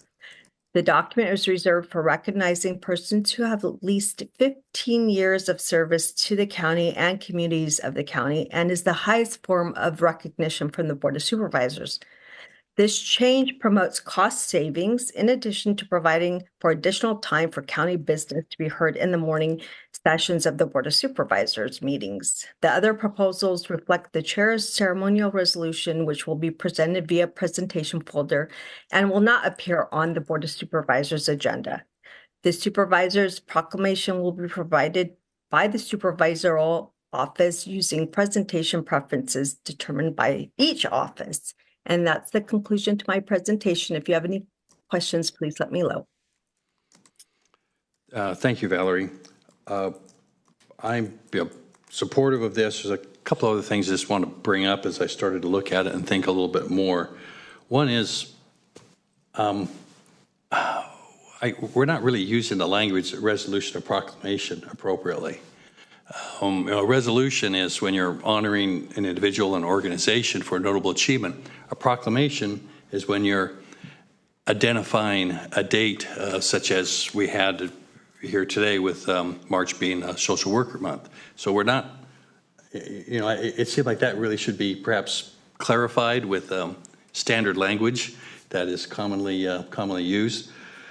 I also kind of wonder if we really need a certificate of merit in a chair's resolution, or whether or not there's some overlapping that could be done there and combining into one. It just seemed like it makes an extra step, an extra document, and an extra choice that has to go through. Let me see. I had a couple of, just a couple of other. This is is something, and that has to know if it should go in the resolution, but maybe be a policy. But I noticed that we're giving them out here in presentations to the board. Sometimes we have the full board down there. Sometimes you just have one person, and it seemed like it'd be more appropriate if you're going to, the board's giving a resolution, that all the board members should be down there. It just makes more sense, and I think in that way. I don't know if anybody else has any comments here. I think I might have got one or two more, but yeah, go ahead. Supervisor Askew. So I think I said this when the referral first came forward, but it was many years ago. There was a lack of any guidance, and so I actually drafted the current process that we're using as a staffer in the previous supervisor's office, and I do think it could use some updating. In the past, we had this category called a chair's resolution, but it really hasn't been used. I think it is appropriate if we're issuing resolutions, whether it's for the nuanced language that you're referring to. I'm fine calling them all resolutions, but would be happy to make that amendment if you felt it appropriate. But for the purpose of full board resolutions, I think if we're going to be putting something on the agenda and presenting it, I think it is appropriate to have it agendized, to have all 5 signatures on it. And it would, I think we defer to the chair to invite the full board or not down based on how much time we have available for presentations. I think if we also use the individual, we call those proclamations out of our office or certificates out of our office. And I think that leaving that to each office to have individual supervisors provide their own signature on something that they're presenting in their local district would also be, we can continue to use that as it's currently outlined. So I guess in summary, I would suggest maybe if we're going to clean up our current form that we use, we would eliminate the chair's resolution as an option. And if we wanted to, if we felt like we were having too many presentations or giving out too many full board resolutions, if we needed to manage that, I would be comfortable talking about some sort of limit on the number of resolutions that are presented over the course of the year by each district in a full board meeting, since I do know that takes up, that is a task on our time. There were a couple other things in the response that I was not super comfortable with. I think if the chair is going to, if we do stick with chair's resolutions, I would want those to be formally placed on an agenda. And I do think it's important that everyone knows that if the chair is making a signature on behalf of the entire board, that it's aligned in some way with our policy platforms and that we're aware of what those are. So, but overall, I would just prefer eliminating the chair's agenda, continuing with resolutions as we currently have them, and allowing each office to do their own proclamations or certificates. Supervisor Lejo. I agreed with a lot that Supervisor Askew just said. One thing that Valerie did say, though, that I hope we don't adopt is sometimes we do ask for framed resolutions that are approved by the board. And I'd want us to have the option to have them in a folder or the frame, because sometimes their site might be at the hospitality dinner or the MCBC dinner, and we approved resolutions knowing they're going to be presented there. But under this policy, Valerie's saying they'd only get them in a folder rather than, not every one merits a frame, but if there's special occasions, I don't want to have the policy lock us out of being able to provide framed resolutions to be presented outside of these chambers. But I agree with the supervisor. I think every chair is different, right? When there's moments here where it merits a photo in front, but every situation is different. And just because we vote on it doesn't mean we have to take a photo in front every single time. But like today was one of those where you called on it, you called and asked us to join you, and I think that's appropriate. for the chair to use his or her discretion. I think on the proclamation versus resolution, I think that's just semantics. I think the main thing is that a resolution that comes from all 5 of us is different than a certificate from an individual supervisor. I think that's what adds the uniqueness and the special part of it, is that it's all signed by all 5 supervisors, and I think that means a lot to those that are receiving it. And also, last point that Supervisor Askew brought up was just our individual certificates. I think we pay for those out of our printing and our office budgets. We pay for the frames if we frame them, or the folders if we write them. But I think those the supervisor should be allowed to give those to our own constituents at our discretion. Supervisor Adams. Thank you. I agree with both of my colleagues, but I thank you particularly, though, for bringing it up, because I think this is really going to help organize things, and it will be cost effective. But I have a couple of questions on the policies as well. I think that that we have to remember that when we give the whole board's full board, when we give the full board ceremonial resolution, I think that we have to remember that for many people, this is the only time they ever get anything like this, and they're going to have it hanging in their home. But if they're given something in a folder, that just puts expense on them to be able to do it, and so they probably won't do it. But I feel like, particularly for the Veterans of the Year, they can't really come over here, but I feel like that's an example of when we should be able to have it to honor them both here at the chambers, if they can make it, or certainly at the presentation for the dinner, to be able to hand them a framed board resolution. I just think that makes sense.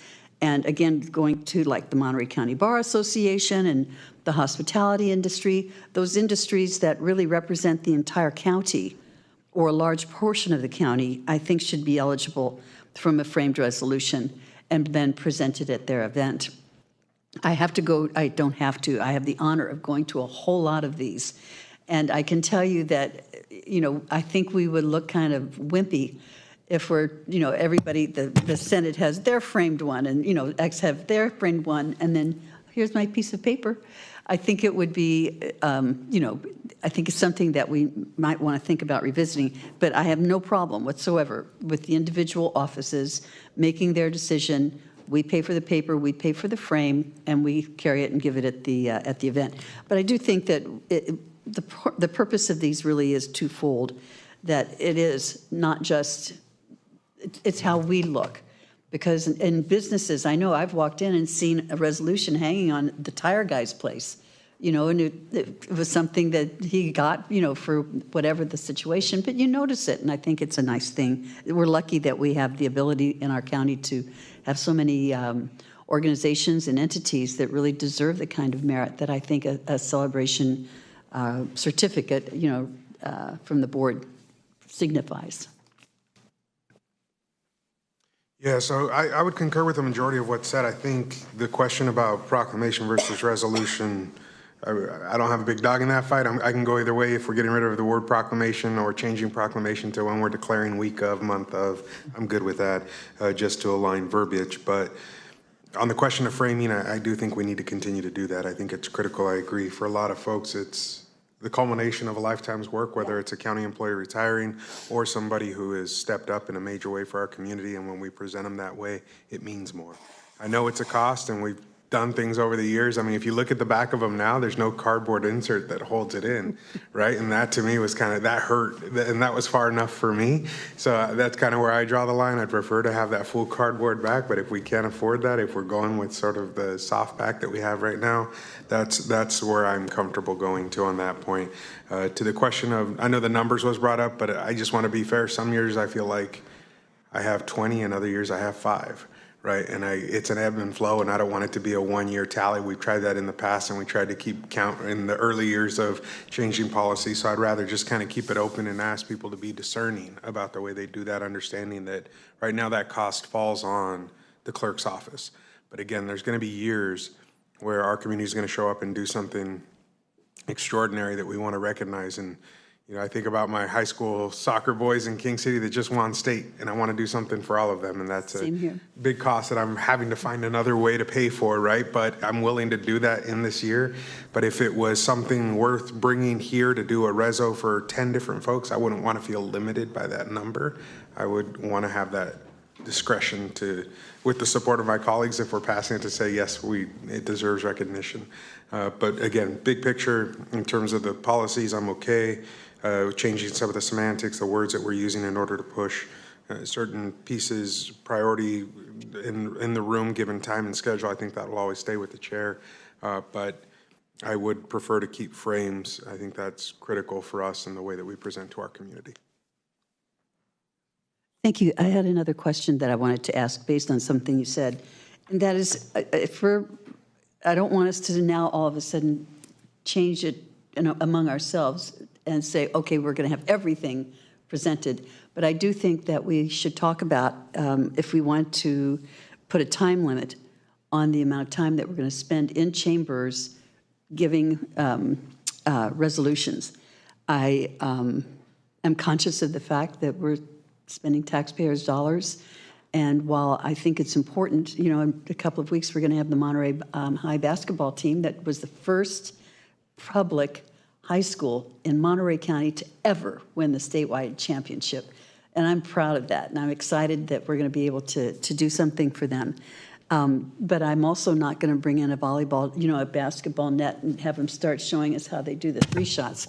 I want to just think we've got to do something that, you know, is representative of what we are giving them, but also there is some limit to what it is that we do. So I don't know if we want to put a time limit on it or if we have X number that we allow per year, but I think it's something we should consider. Mr. Chair, just on the cost, I want to follow up on that because 2 years ago, I think I had proposed that we add money. I think I did a referral to add money because all the frames used to come from Valerie's budget, but she said that was becoming too costly, so we augmented. I think it was $6,000 the first year. Maybe she needed a little bit more the second year, but it is a separate line item now that does not come out of our budget with this board. Correct. We are funding that. And the other thing we did when we moved to update the certificate, we got a standard size so that we don't have to pay for the matting and the custom framing, which used to be much more expensive. A standard size frame saves us a lot of money. We're able to order those on Amazon or whatever, but it did save us some cost on the framing and the matting that we used to pay for. And Supervisor Alejo, you are correct. You augmented our budget for $6,000, but we're still going through artistic hangups to order those frames, which is the local vendor, which is good. It is, but that's your choice then. You're going with the very expensive custom frame shop, but when we did that, our discussions were you don't have to. You could buy much less expensive frames if you chose to do so. So I brought up the resolution, the proclamation, just because something I kind of noticed on here. I'm not hard set into that. I think Supervisor Alejo made a good point, is that it's a good way to separate the board doing a resolution as an individual supervisor doing a proclamation, whether that's the proper semantics or not. It makes it easy for the public to understand as well as us. I don't know if we really need a chair's resolution. I think, Supervisor Askew kind of brought that up. There's a certificate of merit. It's just the chair's resolution doesn't get used very often, although I actually just signed one. But that was, I think what Valerie had said, that was the first one she ever did. So it might be the last. Yes, correct. So I'm good eliminating that just because it makes it a little cleaner. So if I was to make a motion, I would like to eliminate that. I understand we need frames if we're presenting, and whether that's here or outside of here. But we don't know if everybody's putting this up on their wall. But some people just stick it and file it away. And I think if you're not here to take it, or if we're not presenting it somewhere else.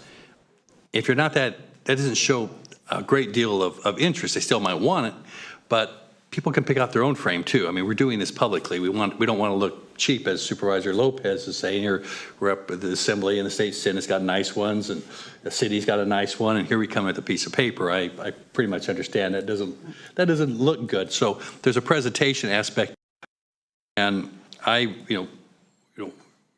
think as we clarify it with make sure it's clear that it's for those that are going to be framed, for those that are presented.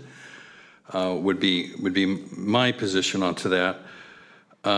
Supervisor Adams brought up a comment about a time limit. I don't know what really works. It depends on what we had to present, but there is a definite cost. There's every hour we run here, it's thousands of dollars, and I think it's important. And sometimes it cuts into schedule matters as well, especially in the morning. And schedule matters are real policy issues. Not saying that a resolution isn't important for the people or for the event, for the act that we're drawing attention to, but we have other business that is also important.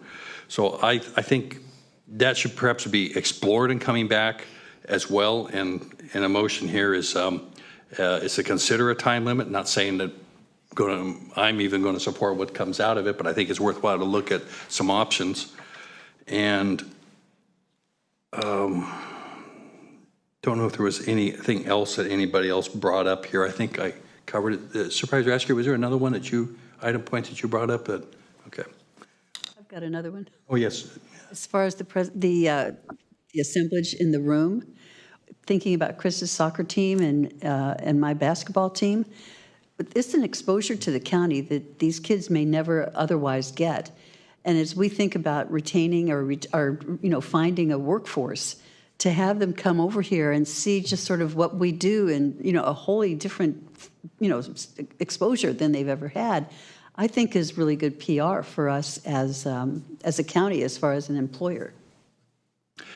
Yeah, that is another very good point, and it's good for these kids to see how government operates. There's an educational impact to there, which is part of the reason we have these resolutions. So, I'd make the motion with those suggestions I did here, and following through on what has been presented in the report at this point too. Yes. I think I heard Chris and Mary Adams and I express that I think there should be the option that if it's not presented here, we should also have the ability to request it framed, right? The certificates are pretty awkward without a frame. Maybe, it's up to each supervisor whether they want it framed or not, but that hard and fast rule that if they're not presented here, I think it would be problematic for us eventually, and we'd end up modifying this down the road. I'm not suggesting that if we're going to a dinner or somewhere and you've got a presentation, that should be framed. That would be a presentation because it's been approved by the board here, and then it's going to be presented later framed. So that would be included. It sounds like it's still at the discretion of each member, though, right? Because only we know where it's going to be presented. And right. It might not be to our budgets. So. Right. It might not be a formal dinner, right, or award ceremony, but it might be some other important life event where the person could not come in person. I just want to not have say no, we couldn't provide in those options, and then it'll cause a little rift. I think when we're trying to honor somebody that's special to our districts or really deserved it. And on the timeline, I would suggest maybe a guideline so that it's not. Sometimes when we were presented to like Les Gerard. These are like, after a long career in Monterey County, sometimes you get a lot more employees who want to participate, and it'd be kind of rude cutting somebody off during their ceremony. But I think if it's a guidance, that's something that we aim at as supervisors to tell our people in advance, hey, try to stick to 5 minutes. I think that's better than in here than saying, okay, time's over, let's move on to the next awardee. So that's what I would suggest. I think that's something that when this comes back and. Be quite well to accept those as friendly amendments. Okay. Anybody else with comments? So just to clarify the changes that you're suggesting, if we were to be redlining our current document, which we don't have in front of us, but it would be to eliminate the chair's agenda. It would be to sorry, thank you. Oh my goodness. It would be to eliminate the chair's resolution. And what else are you suggesting we red line out in your motion? I think there was a clarification about the language, the use of proclamation versus resolution. Okay, so amending that language for our purposes on the agenda, potentially. And then the other two seemed like they were almost discretion, right? Yeah, it was the items that Supervisor Alejo brought up, So referencing considering discretion the time around limit, having some flexibility in the time limit for some events, but to consider that, yeah. And then the framing would be if it's going to be presented, if it's going to be presented somewhere, whether it's here or outside, that still be done. But we just don't frame these if they're not being presented to somebody somewhere. Okay, so I think that's the current practice. Well, is it? I think it's practice, but I don't know that that's been codified. I don't know that that's in the document. I think that's all that's being requested is that we formalize that piece in the document. Okay, so making sure that that's formalized, because I know when we do resolutions, we specifically request this will be presented, we would like it framed, or we would like it in a folder. Right. And that's part of how we request resolutions from our office, but maybe that needs to be clarified. Okay, so to clarify that, okay, I can second your motion. Thank you. All right. Any other comment then? We can go to a vote. So all those in favor say aye. Aye. Aye. Opposed? None opposed? It passes. And we move on to board comments at this point. Supervisor Adams, you want to go first? Yes, I do. You had a interesting vote.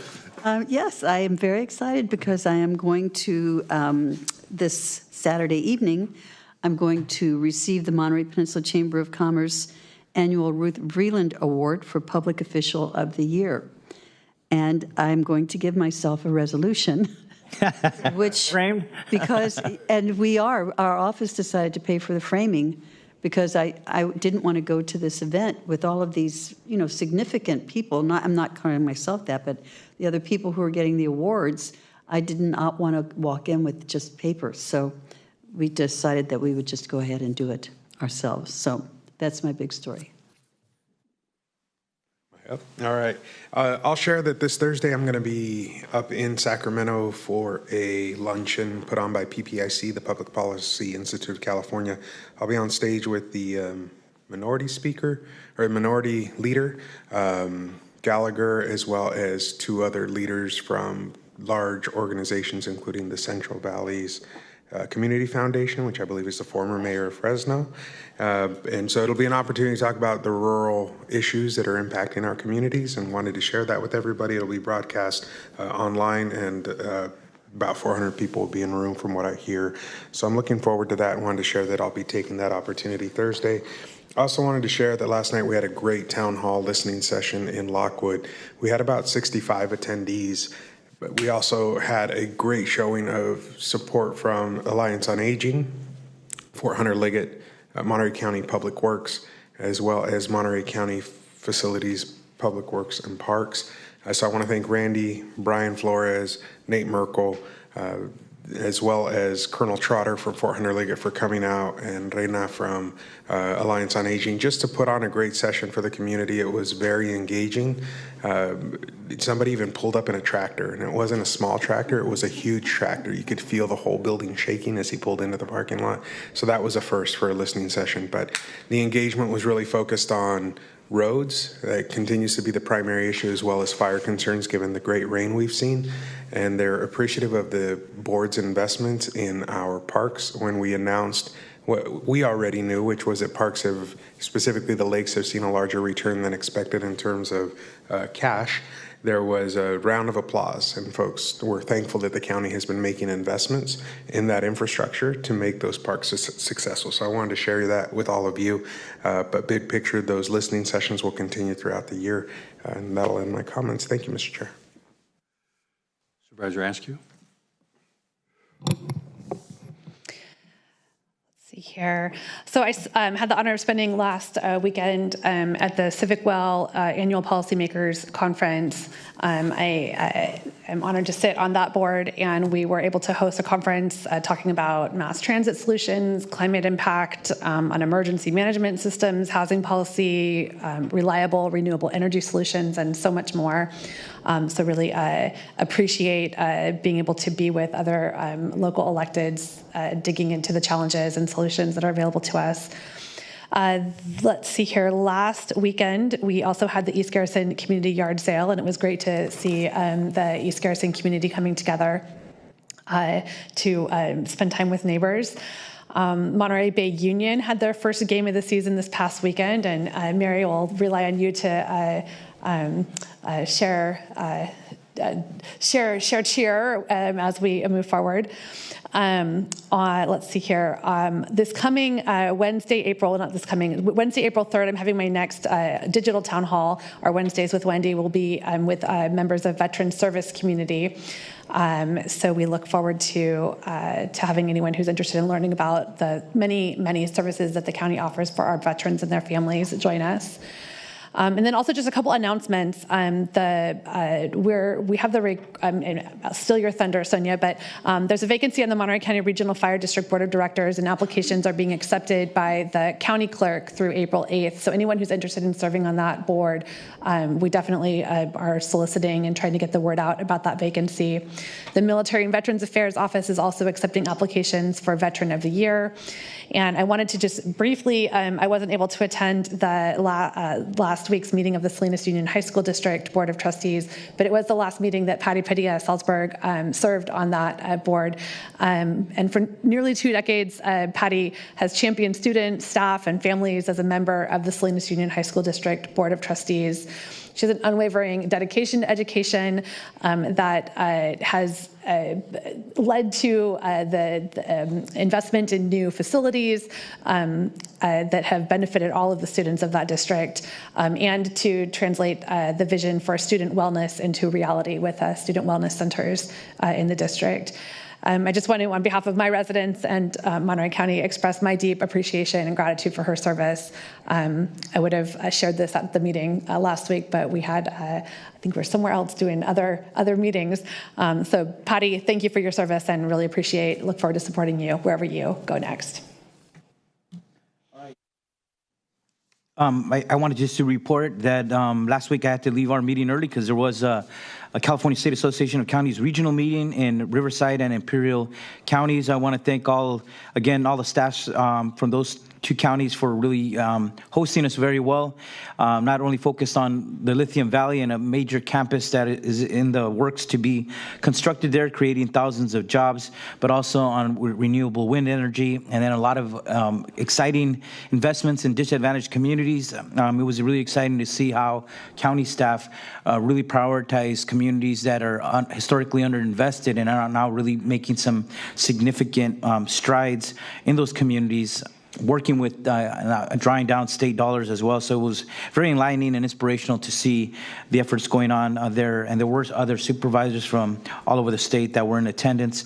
Yesterday, I had the privilege to go and visit our newest supermarket to come to Salinas. It's a really beautiful Latino store, but with a vision to provide organic foods to Latino customers and really providing a wide variety of unique items that you can't find at any other supermarket of its kind. It's in the old Kmart shopping center in North Salinas, and they are moving to Watsonville as well.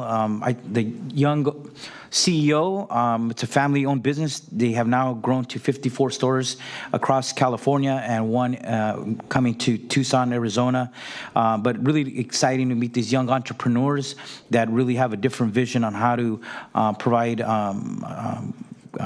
services to our communities and provide them a wide variety of fresh products. So I really recommend people to visit that new store 200 new jobs, 200 jobs in our community now. The last thing I wanted to mention was just a recognition for a beautiful and unique exhibition that took place in Watsonville. It was the More Than Cars Lowrider exhibit. This was also celebrating the end to the cruising ban. And I participated because Pajaro Valley includes both Santa Cruz and Monterey counties. But it was interesting to see that after many years of prohibiting cruising, the city rescinded its cruising ban and was now opening its old city hall to having a car show and a beautiful art and mural exhibit right in the Pajaro Valley Arts building right next door. So it was really well attended and well received by the community, and really changing something that used to be a negative stereotype to something inspirational and uplifting for the community. So I want to just commend Pajaro Valley Arts and the Watsonville Film Festival for holding that awesome exhibit. Thank you. Thank you. And I only have really one item, and that is this Saturday between 2 and 5 in Pajaro. There's a Pajaro Visual Gallery, which is looking back over the flooding that happened a year ago.